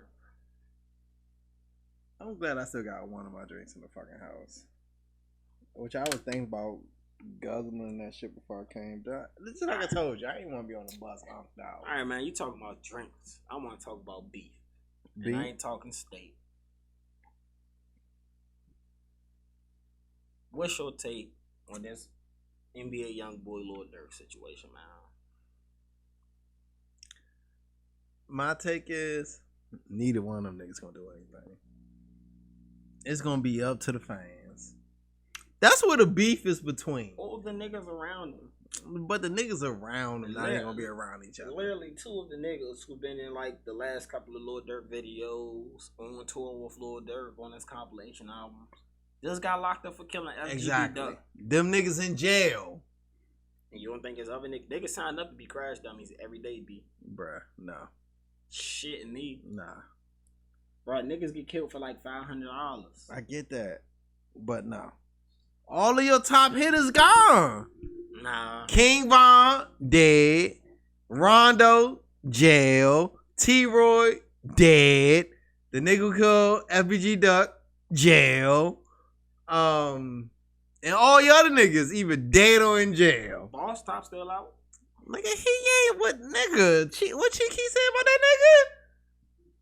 You out here stealing my kids' Pampers. Nigga broke into his house, shot the nigga who was at the house, And just took everything that was in there, including the Pampers. the Pampers. If you owe money, nigga, I'm gonna take everything from you. But it's the thing. If that's the mentality I'm on, I'm gonna go rob you, nigga. But being that he did that, he's not down with the clique no more. Nigga, Dirk and them don't fuck with Chief Keef like that. Niggas from O Block don't fuck with Chief Keef. Bruh. Niggas from the hood don't fuck with Chief Keef. You think that. But Chief Keef can have all them niggas get hit. How? Cause he's still Chief Keef and he got more. The ops ain't gonna just start magically fucking with you. Bruh. Chief Keef can have niggas have your next door neighbor hit your shit. Alright, bro. What the fuck you talking about? I feel like you hyping Chief Keef full in the hood now. Bruh, Chief Keef still Chief Keef. Dirk was broke and had more pull in the hood than Chief Keef. Yeah. When Dirk was fucking broke, they was running up in fucking Chief Keef's crib like, nigga, with the money to get this nigga out. And the only thing Chief Keef did was move his ass out L.A. and start dropping diss songs to Dirk. I never knew Earned It was a diss song to Lil Durk. Until when I found out and I'm putting the math together, like, oh man, this is I kind of just want hard to as say, a diss song. Trop Lil Ross. Go ahead, keep me update to all of the street niggatry. But I'm saying this, bro. Dirk had more pull in the hood than Chief Keef. Just because you got money don't mean you got pull in the hood. No. Money can change more, can change niggas' lives more than loyalty. Not if the niggas you piss off are the wolves, bro. If the Von didn't fuck with Chief Keef, Boss Top ain't fuck with Chief Keef, none of the niggas we naming that we've been saying been the shooters, none of them fuck with Chief Keef. Bruh, that's because Chief Keef ain't spread the money. So that's what I'm. Alright, so if Chief Keef DM one of these motherfuckers and say, alright, I'm gonna go ahead and, break you all something. You think them niggas ain't gonna try? Again, let's not forget. Chief Keef did have savages on his side as well. I mean, Fredo dead. Alright, but we going by known shit that's Tato, he be on that Molly water. Look, from the shit that we can actually prove, when he was talking shooters that he was talking about, them niggas don't fuck with him now. Early on, only people who still was fucking with him was his family. But them were the savages though.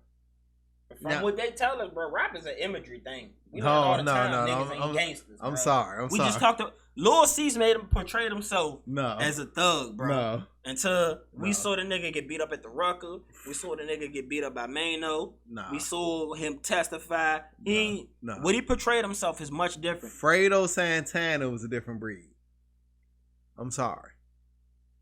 I just don't know if any stories of Fredo shooting. Which niggas, okay, but this King Von. behold. Would you rather have King Von on your side as Lil Durk or Fredo Santana as Oh no, I think I might have to say Fredo Santana. Von got away with like 8 bodies. Nigga. But this is why. But let me tell you why I picked Fredo Santana. Right now, mind you, the common thing for falling op is I'm smoking an op pack.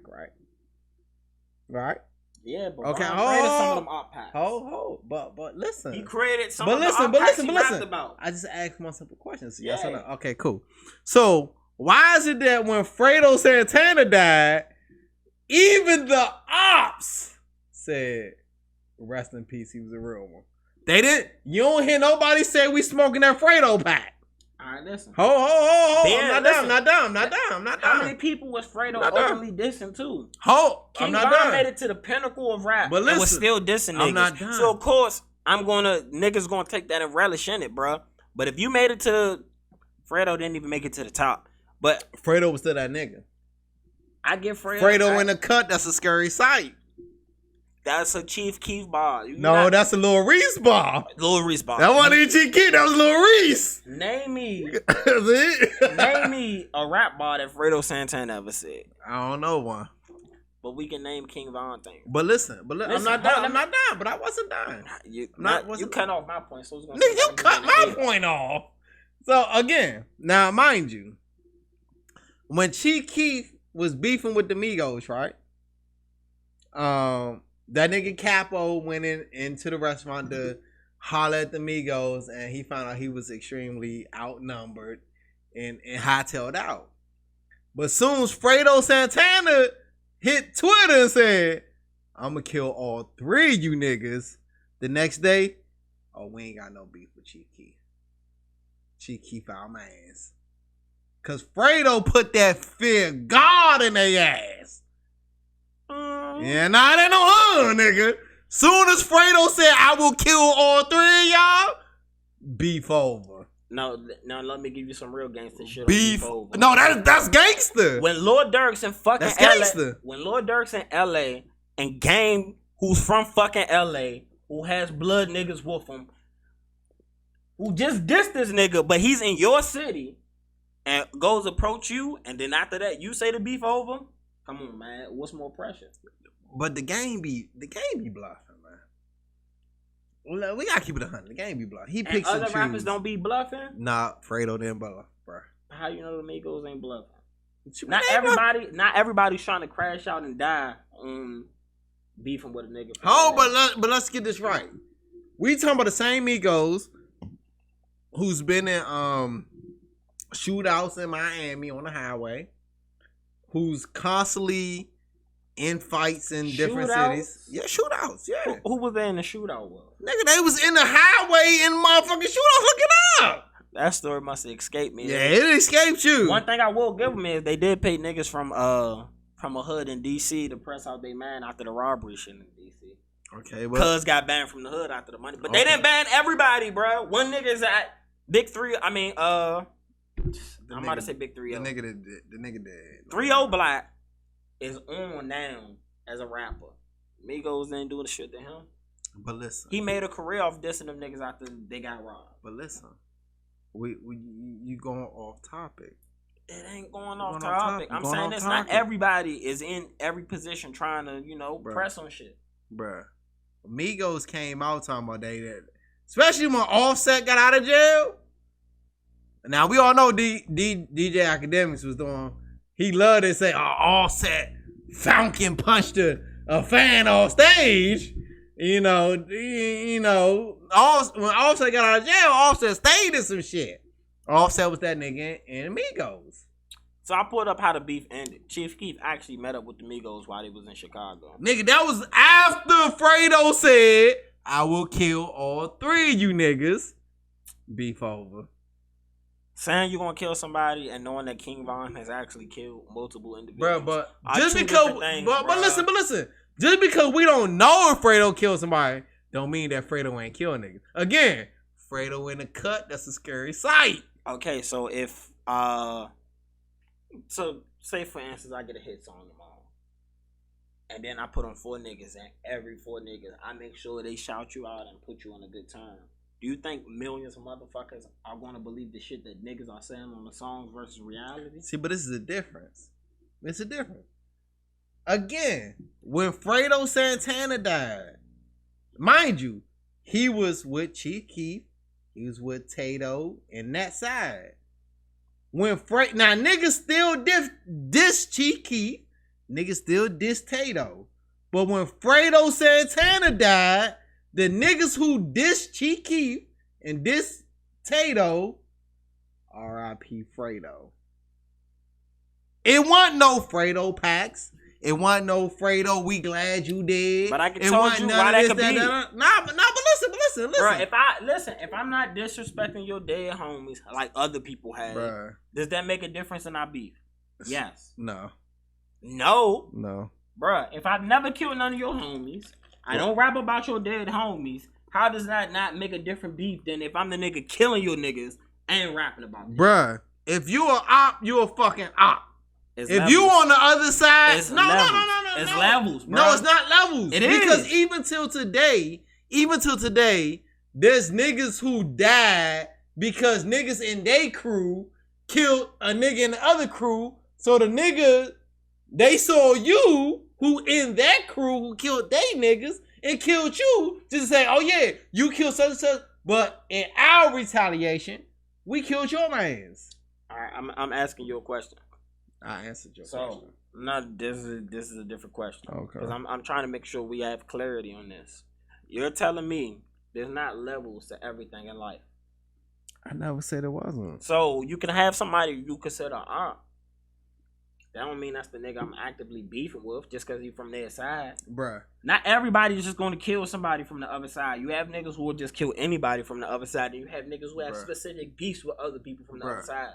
FBG Duck ain't killed not one nigga. But as soon as he died, everybody on the other side smoking that duck pack.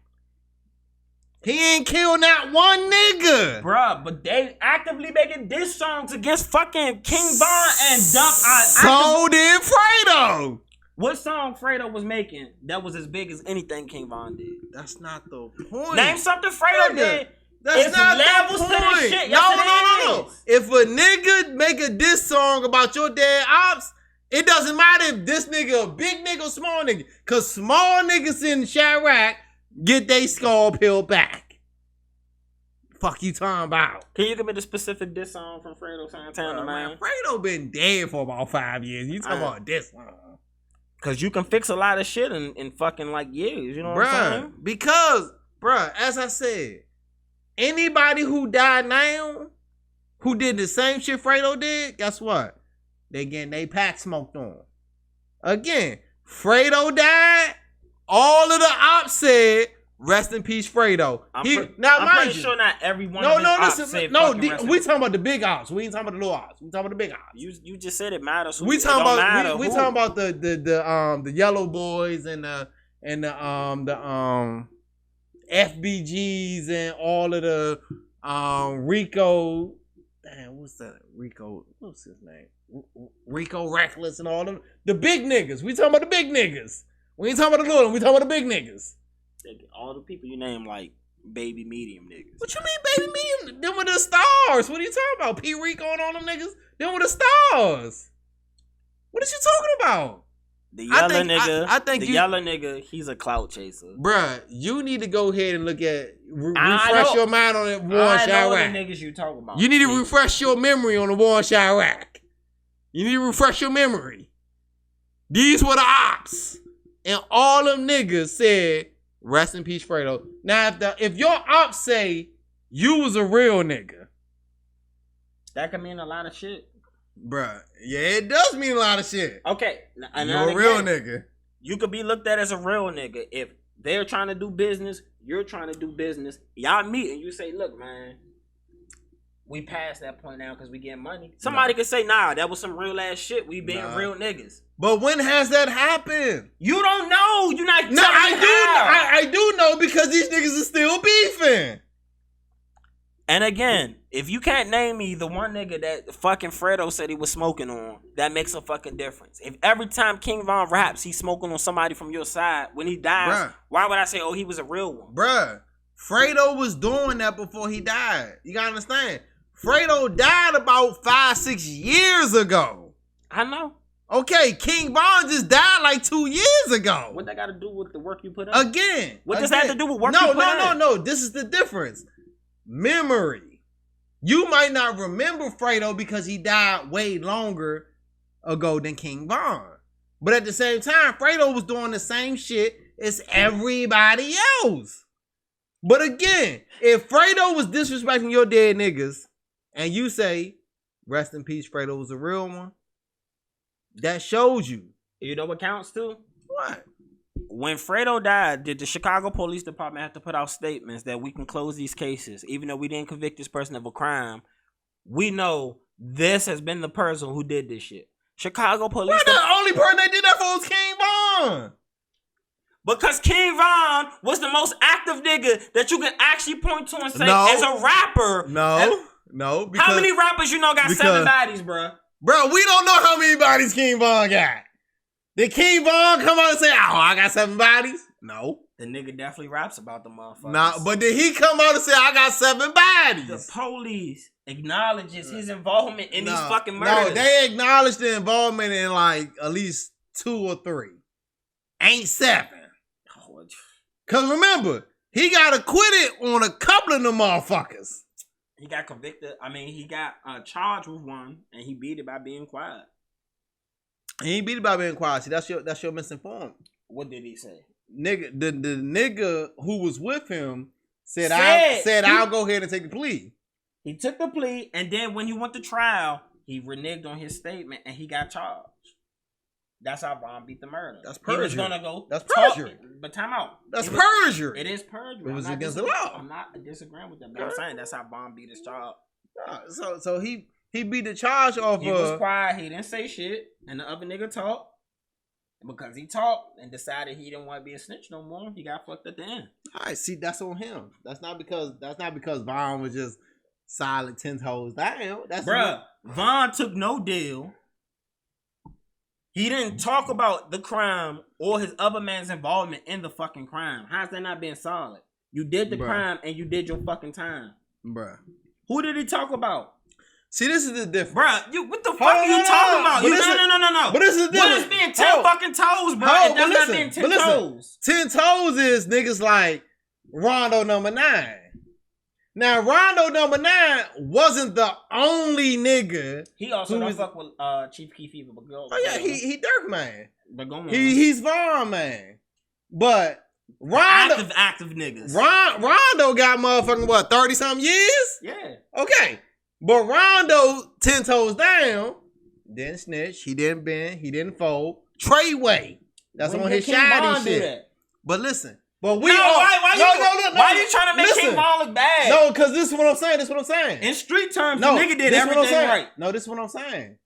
Rondo has been confirmed to have bodies. Cause he got convicted, nigga. Nigga, King Von hasn't been confirmed to have nobody. His man snitch. Speculation. Bro, okay, time out. Speculation. All right, let's answer this. Speculation. Just answer this. Just Speculation. Yes or no. Does the circumstances of King Von case change if his man doesn't go on stand and change the statement that he gave to the people? His man's fucked himself over. No, I'm saying if he went up there and said the same shit on the stand, does that change the outcome of King Von's case? His man snitched and admitted to killing the fucking people. But his man's never said King Von did it. He never said it. Why do you think he was getting the deal? I'm gonna give you an example. Why do you think he was getting the deal? They didn't pick him up at the shooting scene. They did their investigations and came and picked these niggas up. I'm gonna give you an example, right? BG, my favorite hot boy. Bro, you was hating on King Von. No, I'm not hating on King Von.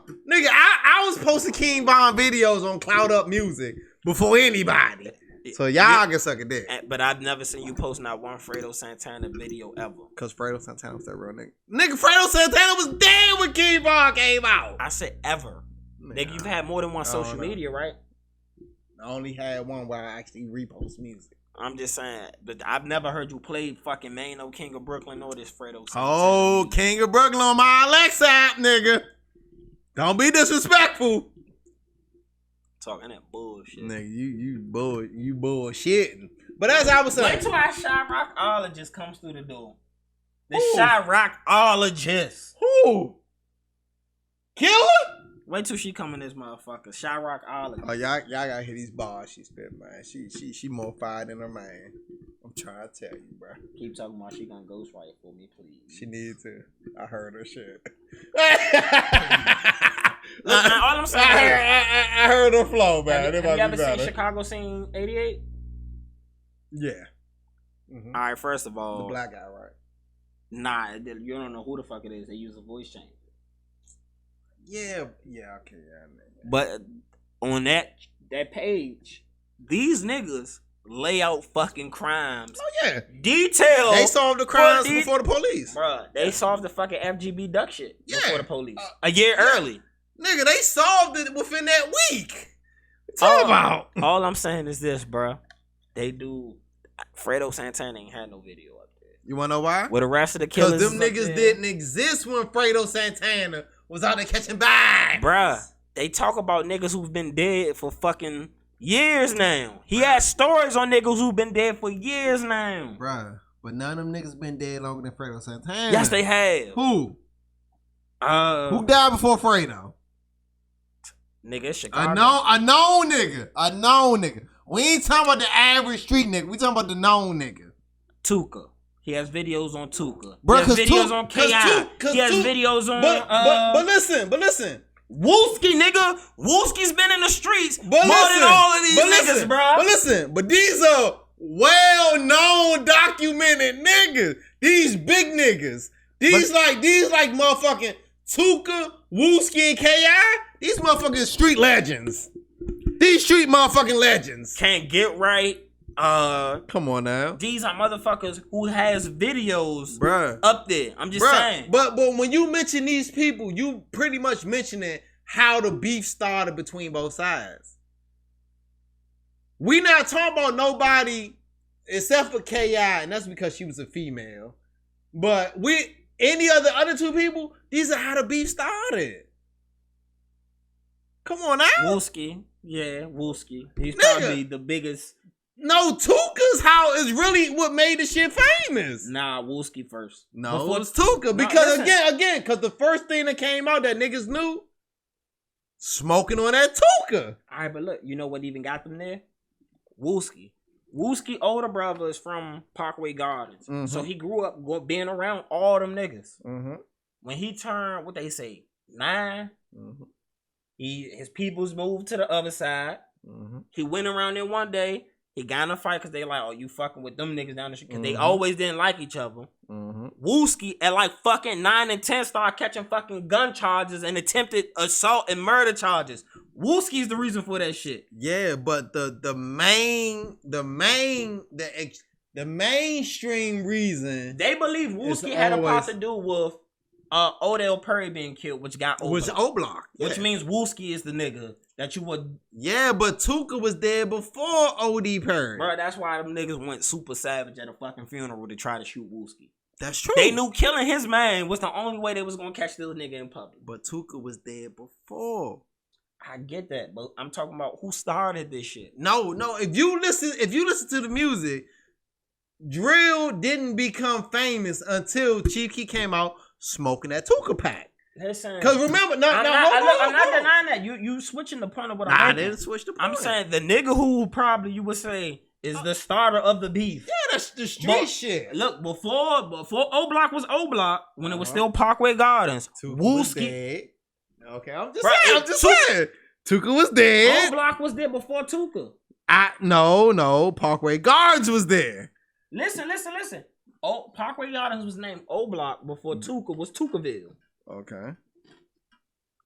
Meaning, if Wooski had something to do with the shooting of Odell Perry, that would make him more relevant than Tuka being killed later.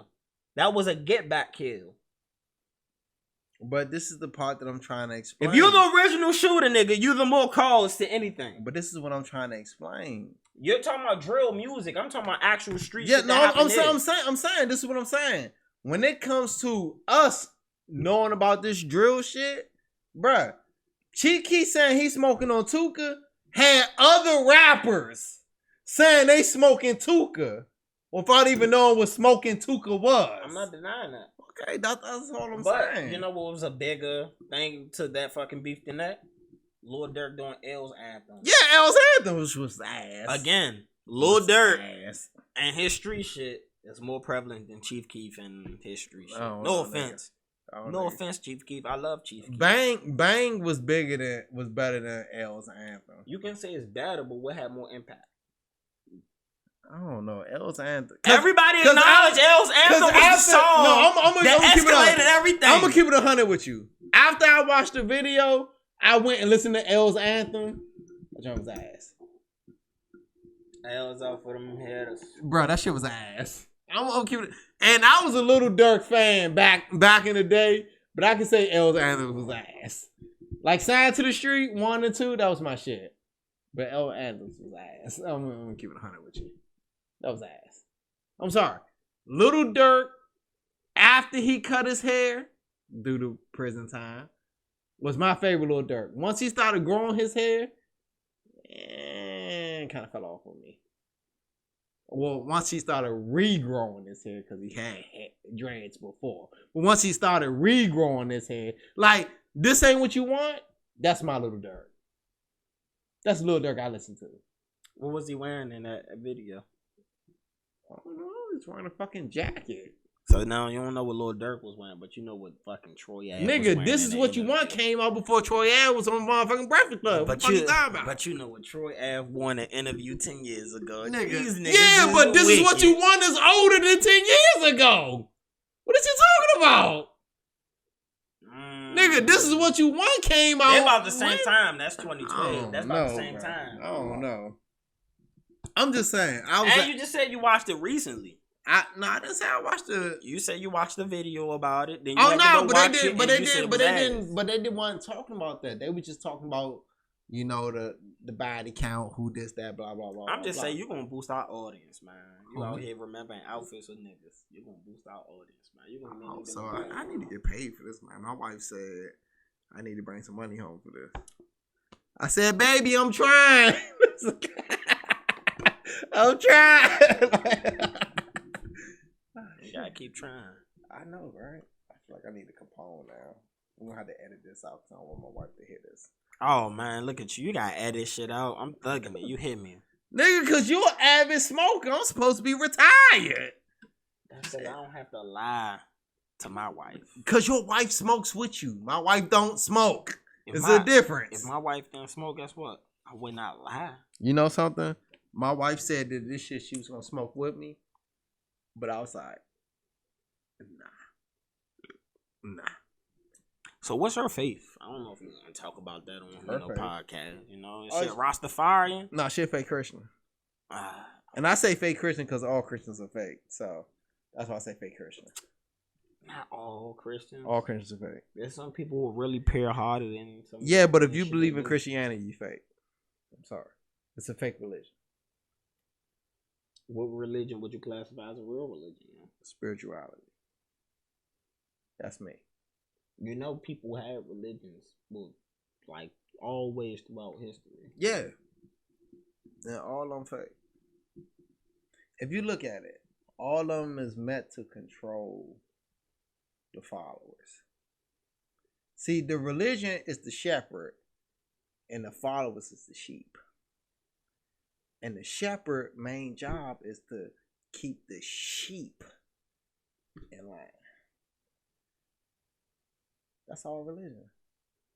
But if you break your mind from this belief in religion and study in your own personal faith, that's how you reach higher power. That's how you reach nirvana. And that's our minute of fake wokeness. No, it's not no minute of fake one. That's real shit. And deep thought. That's real shit. So what would you say anybody who follows Christianity is just following a fake religion? Nigga, if you follow any But you use the Bible. No, this is what I said. This is what I quotes said. in the Bible and stories from the Bible. You wanna know why? You wanna know why? To diminish people. You wanna know why? Why? Because all of these people believe in the Bible. Not everybody. No. Anybody who I choose to use the Bible against are niggas who believe in the Bible. So this is what I do. Okay. Hold on. Let me finish. Let me say something. So that would just disqualify. Let me make the statement. People of a certain demographic who can grow up in like Muslim countries. Bro, I don't know any Muslims. I didn't grow up with no Muslims. I don't know no Muslims. You live in America. How you don't know anybody who's Muslim? Because I don't know no Muslims. Nigga, if you go outside your house, there's niggas who done came home who But Muslim that don't now. mean that I know them.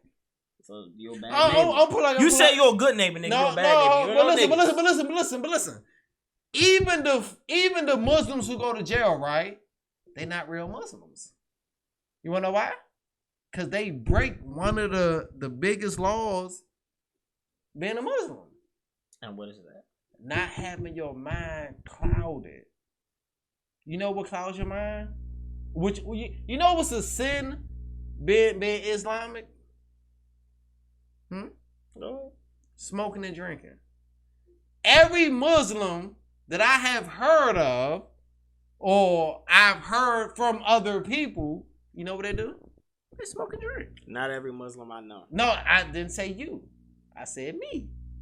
I ain't saying you. There's literally over 1 billion Muslims on this. But listen, do I know 1 billion people? You don't have to know 1 billion. Okay. So I'm only talking about the people I know or I have heard of. I know people who break those violations. But listen, I'm talking about the people I know or I heard of. I only can speak from my experience. So if I don't know one who upkeep their okay, I've met one. It was this white woman, right? And she used to and I was helping her move, and she admitted that she used to dance for Uncle Luke back in the day. And you know, she was a bad white woman. I ain't gonna lie to you. She was bad, and you could tell through the baggy clothes and the hair wrap and all that shit. She was bad. She like all of them baggy clothes was covering up all of that goodness. Uncle Luke dancing back in the day. It was covering up all that good. And I told her, I said, you know something? I can still tell you got a nice body. She said, how? I said, just because if you lift your arms up, you could kind of see an imprint of your body. You could tell what part is baggy, and you could tell what part is filled out. And I was like, I can tell. You was bad. Because you bad now, so I could just imagine if you was dancing for Uncle Luke back in the day, you was bad then. But she was one of those converts, and she was actually moving out of her house to live in her apartment, to live in this big house full of Muslims. And, you know, she really seemed like she was really, into that shit. But I'm just saying, but that's the only one. The other ones are them niggas who been in jail and they ain't want to get fucked in the yard, so they joined the Muslim. And you'll be surprised. A lot of those people come home and take that shit serious. Yeah, but none of them that I heard of have. I'm just saying, man. I know some Muslims who true to everything. That's fine, but that's the difference between you and me. I haven't met them. I need you to be more cultured in this world, man. Look, I only can know what comes across my radar. If you don't come across my radar, then I don't know you. I'm pretty sure there's thousands of Muslims in Southeast, nigga. That's true. But if I don't know them, it don't count. If you see a nigga selling oils at Anacostia, what you no, I know niggas who sell oils and a fake Muslim. So sorry. How you gonna tell that nigga he ain't on his deen? That don't count. How you gonna tell him he ain't on his deen? Cause I know the nigga. And again, no, you keep saying every. I'm not saying every. I'm saying the nigga who comes across me. I didn't say every Muslim. I said the nigga who comes across me. So a person who's selling oils at Anacostia, which ways would they be breaking their religion to you? Because they smoke and drink. Which is against Islamic beliefs. I don't think I've ever saw somebody selling oils at a station on a bus ever smoke and drink directly in front of me. I didn't say they did it directly in front of me. I know because I know them, and I know that they smoke and drink. I know them. You just say you don't know no Muslim people. No, that's not what I said. Now you know them. Hey, replay this. Hey, if y'all watching this on YouTube, replay what I said. Definitely replay what I said. This is what I said. For y'all who just lazy. Because you told me I may know a lot more Muslim people. Okay, yeah, no, what I said is the Muslims that come across me. The ones who come across me. I didn't say the ones who come across you. To the one who comes across me. Because I done seen hella niggas selling oils at the station. Oh yeah, I have too. I've never seen a nigga smoking at the station. But it's a difference. I'm saying my baby mom dated 2 Muslims after me. One was one of them robe wearing niggas wearing his Jesus slippers with the hole at the bottom and the yuck mouth grill. He's an avid smoker and alcoholic. That's one. And then the one who she thought was better than me was an avid smoking alcoholic who just looked like a regular nigga. But he said like he was Muslim. Your wife just got a type of niggas who ain't strong enough in their religion. All right, but again, these are the niggas who come across my radar because of the type of people that your wife like. But I never said this was all Muslims. I just said they're the ones who come across my radar. And both of these niggas been in jail, converted in jail, and came out, and now they Muslim. That's all I'm saying. I never said You know, all Muslims. I just said the ones who came across. Like my hero is Malcolm X, and I know that he was a true Muslim. But I never came across Malcolm X because he died before I was motherfucking born. So yeah, you know what I'm saying. And you don't think the people who follow him followed in the footsteps and path that... I never met the people who follow him. But you don't know Malcolm X outside of his public persona, neither. No, I don't. So for you to give him an automatic designation as he was the proper Muslim and tell other people they not, it's kind of... I mean, name someone besides Elijah Muhammad and Farrakhan who doubted Malcolm X. You say who doubted him? Doubted him. Muhammad Ali? Kareem Abdul-Jabbar? Nigga, Muhammad Ali wouldn't be a Muslim if it wasn't for Malcolm X. But whose side did he choose? But listen. Whose side did he choose? Ho. Just because you chose a side don't mean that you chose the right side. Again, Dame Dash signed Kanye West when Jay-Z did not want to sign Kanye West. Let me finish. Who's prospered more since that breakup? Let me finish. Kanye made the right choice then. Let me finish. See, that could go against you. So let me finish. Kanye West was signed by Dame Dash when Jay-Z was against signing Kanye West. When Jay-Z and Dame Dash split up, Kanye West went with Jay-Z. His idol is steady the one who gave him the chance. Same thing with Malcolm X and Muhammad Ali. Malcolm X was Malcolm X was Muhammad Ali's idol. But when Malcolm X left that branch of the nation, Muhammad Ali went with the more bigger. Just like Kanye West went with the bigger star, Muhammad Ali's went with the bigger, I don't know what to say, call him a star artist, or I don't know what to call Elijah Muhammad, but he went with the bigger brand. That's what I'm saying. He went with the bigger brand. But that don't mean he made the right decision. Because loyalty is a lot of everything. And for what I see, Muhammad Ali wasn't loyal. Kanye West wasn't loyal. All right, can I also make a thing? Did when he converted to Islam, did he join the Nation of Islam or did he join Malcolm X branch of anything? Bruh, Malcolm X was in the Nation of Islam. Listen, it should just be yes or no thing. He joined the Nation of Islam, which Malcolm, is because you asked the question by who? You asked the question wrong.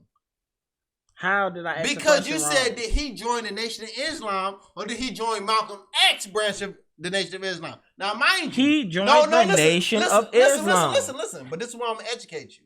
Malcolm X got excommunicated. No, but listen. You trying to overtalk the facts. That's not a... No, I gave a fact. He was excommunicated. Yeah, that's true. After Muhammad Ali converted. After. So you can't say did he join the Nation of Islam or did he join Malcolm X version, because you just admitted that Malcolm X was exiled after. And listen, hold on, let me finish. Because you're not saying this part. Go ahead, man. Go ahead. Because you missing an important part. No, you missing an important fact. Go ahead. If Muhammad Ali was brought to the Nation of Islam by Malcolm X, who was the head minister under Elijah Muhammad, the honorable. I don't want to call him honorable. No disrespect to y'all, but I've heard his downfalls. But every man can fall to sin. Okay, cool. Malcolm X was under Elijah Muhammad. Okay, so when Malcolm X brought Muhammad Ali to the Nation of Islam, Malcolm X was still part of the original Nation of Islam. Now, after Muhammad Ali went to the Nation of Islam, that's when Malcolm X left the Nation of Islam due to exile because of his comments on JFK. And speaking out against the things going on with young women back then too. Yeah, but he really got silenced due to the comments he made on JFK in public. But I'm in saying, public. within the organization, him speaking out against the stuff. Yeah, but Muhammad he was doing. already being quiet before the stuff on Elijah Muhammad. Like, they was shushing him because JFK died before he found out about Elijah Muhammad. So he was being quiet before he found out about Elijah Muhammad. And then when he found out about Elijah Muhammad, that's when he got exiled. But Muhammad Ali was already a converted Muslim before he got exiled. I get that. But listen, listen, you just talked for like 5 minutes. Yeah, but hold on. I had to keep you ain't explain nothing to me. I know the story. All right, so this is what I'm saying. So when you said which faction did he join? He was brought into the Nation of Islam. Yeah, but so how is he being disloyal? No, time out. Because you're disloyal because the one who brought you didn't choose to side with them. No, you sided with the. Let me give you another example. With the others. In college football, schools hire people to be recruiters to go get young people to come to their school. Okay. Is it disloyal if the recruiter takes a different job, but he recruited you to that school because he believed that'd be good for you?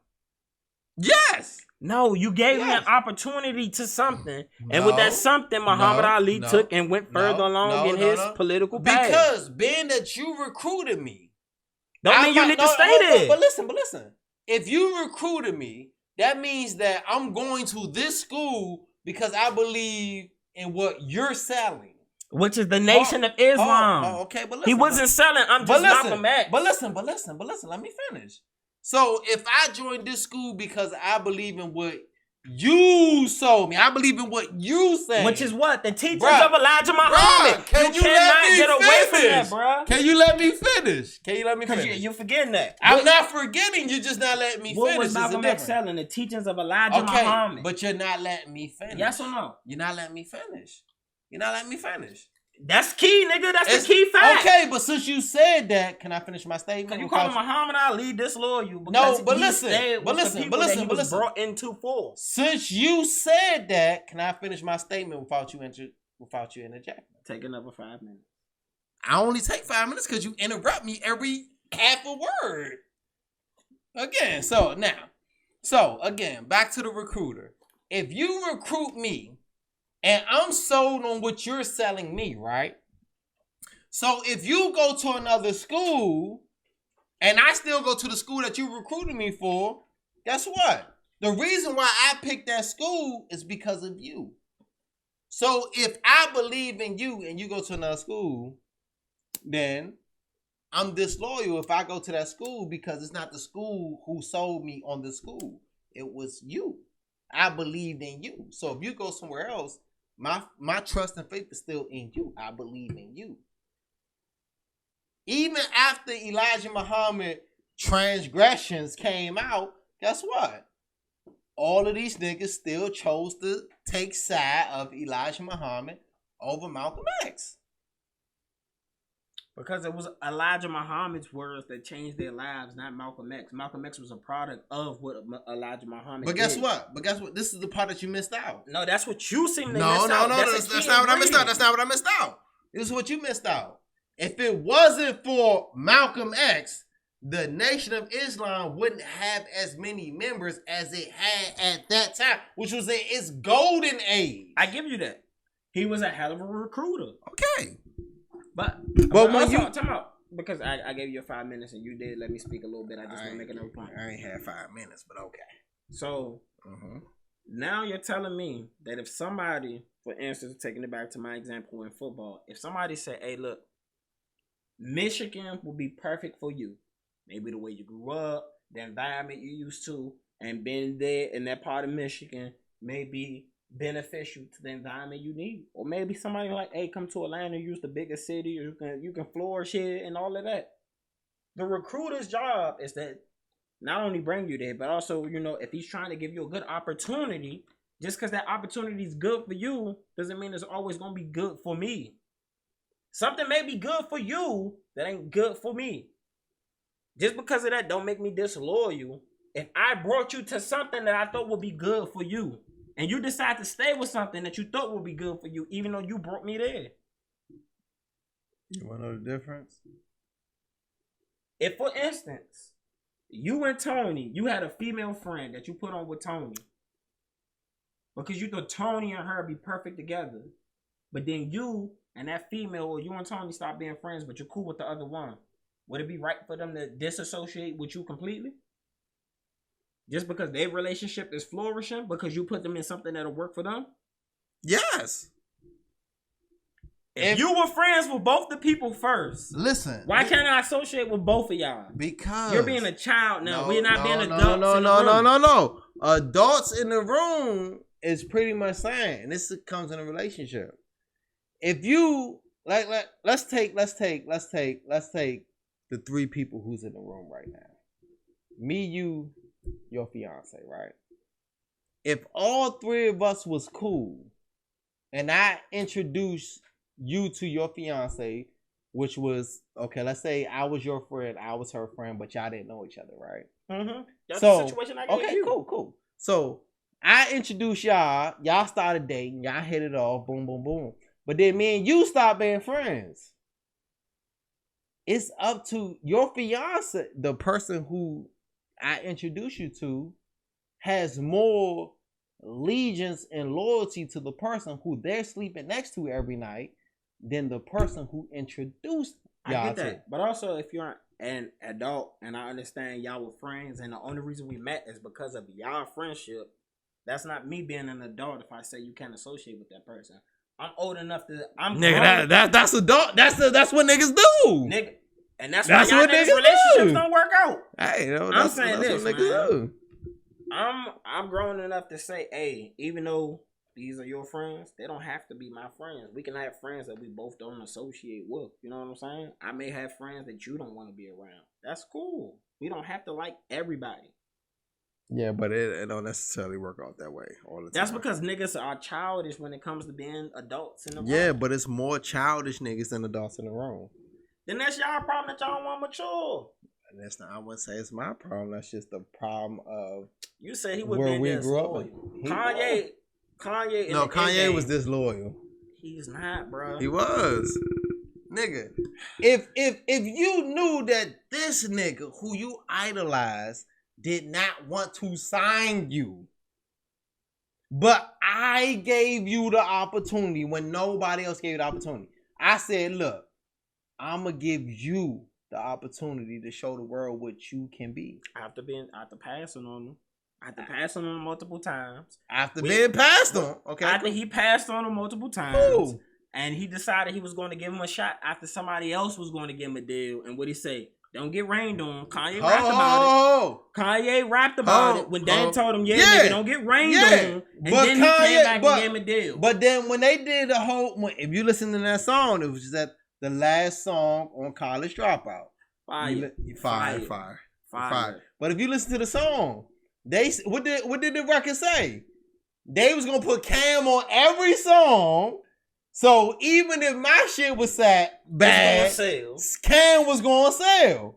But who was Cam signed to? Rockefeller. Okay. So again, Dame came through and said, look, I'ma sign you. Your man's, your idol, he ain't want to sign you, but I'ma give you the opportunity. After he didn't want to sign him at first. Bro, but he signed him before his idol did. All right, but you're also looking at it like this. I've been around you this whole time. You became opportunistic when you seen somebody else start to show interest in me as a rapper. But that's business. Then it's business for Kanye to say, hey, I can help you more, Dan, because now you're not at the financial level you used to be. But now I'm a billionaire, so I can help you. And I became a billionaire because I made the right business decision going with the hot rapper. But he didn't become a billionaire for being friends with Jay-Z. He became a billionaire after him and Jay-Z stopped being friends. Jay was on the path to being a billionaire already, right? Who worth more money? Damn, let's put this Who in worth context. more money? Kanye is right now. Okay, Kanye worth more money than Jay-Z. From what Kanye said. No, even if you look at Forbes, Kanye's worth more than Jay-Z. Kanye said that he's worth a couple of more billions than what he's registered. But even if you look at what he's registered, is more than Jay-Z and Beyonce combined. Okay. Now let's also put this in context at the timeline, because it's important. When they started having their issues, was Jay-Z already known to be on the path to be a billionaire? Was he already making business decisions that Kanye West was not making? Yes or no? It was a long time ago. I don't know. Kanye went on Sway and made a fucking internet moment. How Sway? You know what how Sway means, nigga. But that wasn't because of who he picked. That was for something else. Listen, you just cut me off. I'm trying to make a point. Oh yeah, but I'm just saying that had nothing to do with who he picked. That was on a whole nother conversation. Listen. The thing that helped Kanye the most with him becoming a billionaire, it was his association to his wife. Because when he went into debt, which would destroy most people when you $60 million in debt, his wife was able to create an app that made like $60 million in a week, and she gave him the bag to clip his debt. Most people in that situation, if you have $60 million in debt, will falter. But if you have somebody who can give you $60 fucking million, let me finish, or can see the vision that you have and willing to invest in the vision that you have, you can lead to successful shit when you have the finances behind it. Okay. So are you done? How many niggas bounce back from 60 million in debt? Okay. Are you done? I just asked a question. Not many, but are you done? Okay. So this is the difference, right? Because even when Kanye was in $60 million in debt, his net worth was still $50 million. So his business was in debt, but his personal finances wasn't in debt. Because again, he was still worth $50 million when he was $60 million in debt. Okay? So let's get that clear. Now hold on. Do you understand the way finances work with credit? Yeah, but then you can explain that easily. Okay, but listen. Again, him becoming a billionaire had nothing to do with Jay-Z. Because even when the story you just told, you pretty much said he's pretty much a billionaire because Kim Kardashian, not Jay-Z.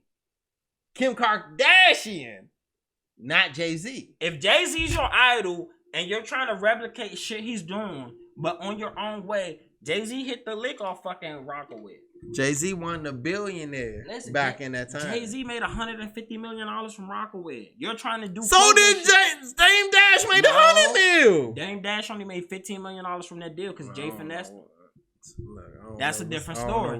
That's a different. I don't know what story you said. What happened with that was when they first did they little first deal and they licensed the shit out, they all got the same amount of money. What Dame didn't know was when Rockefeller was splitting up, Jay did finesse him in it. Jay finessed the shit out of him in this one. Because he bought up the rights, paid Dame like $15 million, and then sold this shit for $150. Dame shouldn't have took $15 million for his percentage, but Jay already had a deal for $150 million for. See, this shows you the snake that Jay-Z is. Or business, as you said. Is that not business? He snaked Dame Dash. If I don't want to do business with you no more. And then he snaked Kanye West. Listen, if I he snaked Biggs. Jay-Z done snaked everybody. You just don't like Jay. Who hasn't Jay-Z snaked? You don't like Muhammad Ali. You don't like King Von. Who said I didn't like Muhammad Ali? I'm just getting to the points, man. You called him disloyal. Cause he is. Cause if anybody know, Malcolm X was that real nigga.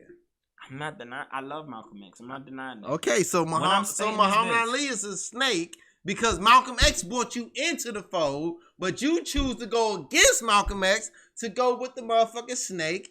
Rest in peace, Elijah Muhammad, because I know how y'all fruit of Islam niggas be. I don't want no smoke. I don't want no smoke. They should be on your ass. No, don't be on my ass. I'm part of the PNA. Pussy Nigga Association. Pussy Nigga Association. I don't want no smoke. I see a lot of y'all out on them corners saying, yeah. And they stand on their shit. Yeah, I don't want no smoke. So all I'm saying is this. Again, this is the only point I'm making. I brought you into the fold of the Nation of Islam. Whether I'm there with the Nation of Islam or not, I brought you into the fold of the Nation of Islam. That's something you bought into. That's something you decided to join. You decided to join the organization. Malcolm X during this whole time, like you said, he helped boost the shit out the numbers. But during that whole time, people into the Nation of Islam, which was under control of Elijah Muhammad. And if that's not the basis that you coming from in that mindset, I don't take it as disloyalty. If you bring me into something that you consider good for me, and just because you're not there no more doesn't mean it's not good for me no more. That's me being disloyal to myself. If I feel it bettered me, you knew it was going to better me, because why else was you selling it? But listen, this is also the part that you leaving out of that statement. If I'm selling you something based off what at that time I thought I believed to have been the truth, okay? That's because I believed it was the truth. Now, when I found out that what I was telling you wasn't the truth, and I came out as a real nigga to say, look, everything that was taught to me that I passed on to everybody wasn't true. Now, mind you, the people who left the Nation of Islam, who went with Malcolm X, guess what? Them were the same niggas who Malcolm X brought to the Nation of Islam, and you know, blah, blah, blah, blah, blah. But when he left, they sat there and realized, look, he brought us here. He was sold on the principle that the person who sold him on the principle was not following. So being that he's a man of his word and that he stood on a principle that the man who lied to him wasn't standing on, then this man is more believable than that man. But, I'm not done. I'm not done. You keep forgetting the key thing. He never said the principles was wrong. He was upset at that man for two reasons. Because he was a liar. Listen, he was mad at him for breaking those principles. Mm-hmm. One, and the other one, he kept trying to silence him because Elijah Muhammad felt that he was going to try to overtake him. He was going to overtake him, right? But he didn't realize Malcolm X was just loyal to a T to the principles and teaching of Elijah Muhammad. That's the key thing. But listen. But when I realized that the man who came up with these principles wasn't living by his principles, that don't make the principles wrong. No. That don't make the principles wrong. Listen, my brother. I never said the principles was wrong. And nor did Muhammad Ali. Nor did Malcolm X. But listen. You're not listening. That's key, nigga. No, key is listening, my brother. Go ahead. You're not listening. If I'm willing to step out and still uphold the principles that I told you that this organization was going to uphold. That don't make the teachers wrong. Listen. You're not listening. Alexa, play Beyonce Listen. I'm not at home because right now it'd be saying, listen. And that's what I'm trying to tell you. Listen, nigga. Close your mouth and listen. I've been listening. Go ahead. Now you're not listening because you keep interrupting me. All right. So, again, as I'm saying, so if I told you that this person has these principles, and these principles are good for you to be a better person in your life, right? But then I found out that this person who came up with these principles is not living those principles that he expecting all of us who bought into these principles are doing. So if I'm willing to leave and still uphold these principles that you brought into because I sold it to you, but I'm willing to uphold these principles that this person is not willing to uphold. So if you bought into the principles, then most likely you should have bought into the person who's willing to uphold the principles that you bought into, compared to the person who sold you the principles that they don't uphold. That's all I'm saying. So if the teachings of Elijah Muhammad say da da da da da da da, and you became a Muslim based off of the teachings of Elijah Muhammad. But if Elijah Muhammad comes out, so if it comes out that Elijah Muhammad does not believe in the beliefs, or I'm not going to say don't believe, but don't partake in the beliefs that he is preaching among you, then how can you stay with a person who's telling you to do XYZ, but doing ABC. So if I'm leaving this person to uphold XYZ, then if you're here because you believe in what that person said, but not obtaining those same morals, if I'm willing to obtain those same morals, then you should come with me.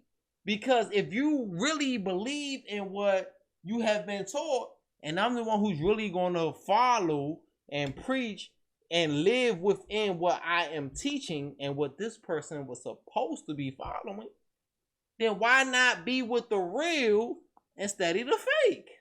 Okay, I got 2 points. First one. See, I feel like he had a point and he wasn't listening. I did. I listened to everything you said. That's why I points against You the listening, comments but you are made. you hearing? Okay, in parenting, do you teach your kids to do things that you know you won't do in particular because you want them to be better than you? No, I teach my kids. I teach my kids to follow the same principle I do. So if you see the CD you want inside the store, take it. My kids don't know that.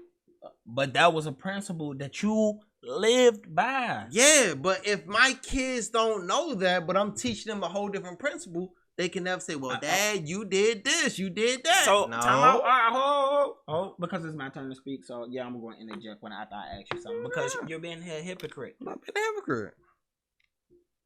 Repeat what you just said again. I said my kids don't know that. So the majority of Elijah Muhammad followers did not know the transgressions that were taking place.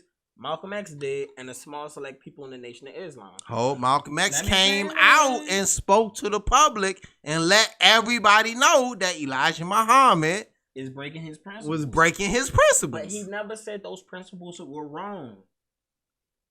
He never said the teachings of the Nation of Islam was wrong. He was upset at Elijah Muhammad for breaking the rules of the Nation of Islam. You didn't listen to what I said. Let me finish. You didn't listen to what I said. I did listen to what you said. No, you didn't, because you just said something that went against what I said. And here's another key thing. Because you never said Malcolm X said the principles were wrong. The teachings were wrong. I never said that. So, again, why would Muhammad Ali be in a position that those teachings will be wrong all of a sudden? Just because that man didn't follow it. And the key piece that we both agreed to already was Malcolm X was exiled from the Nation of Islam. He didn't just leave. They pushed him out. But why? Because of, again, the statements you said he made against JFK. Mm-hmm. He already had issues with him because they strikes against him. They thought he was doing power grabs, even though there's been no proof of him ever trying to do a power grab. Mm-hmm. Because he believed in the teachings of Elijah Muhammad, bro. That's the one thing I'm saying. If I believe in the teachings of something and the principles of something, just because my parent might be a hypocrite on something they taught me, don't mean I shouldn't follow the shit they taught me to be right as a person. Parents teach their kids all the time to do the right thing. Even though they know in situations, they not going to follow the same things. They're not. We talked about parenting before on this podcast, and we understand parenting is hard because you may want your kids or you may lead them to the right thing, but you know, it's their life. They're going to decide what they're going to do, whether they want to follow those principles that you try to instill or not. It's the same argument I make with the right and wrong thing. Just because you know everybody else is doing it don't make it right.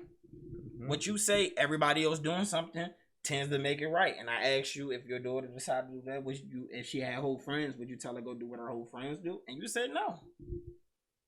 So again, you're trying to instill principles. Am I on camera? Okay, there I see me on camera putting my finger up. I know you're trying to put a finger up, but I just want to make sure that the audience see me putting my finger up.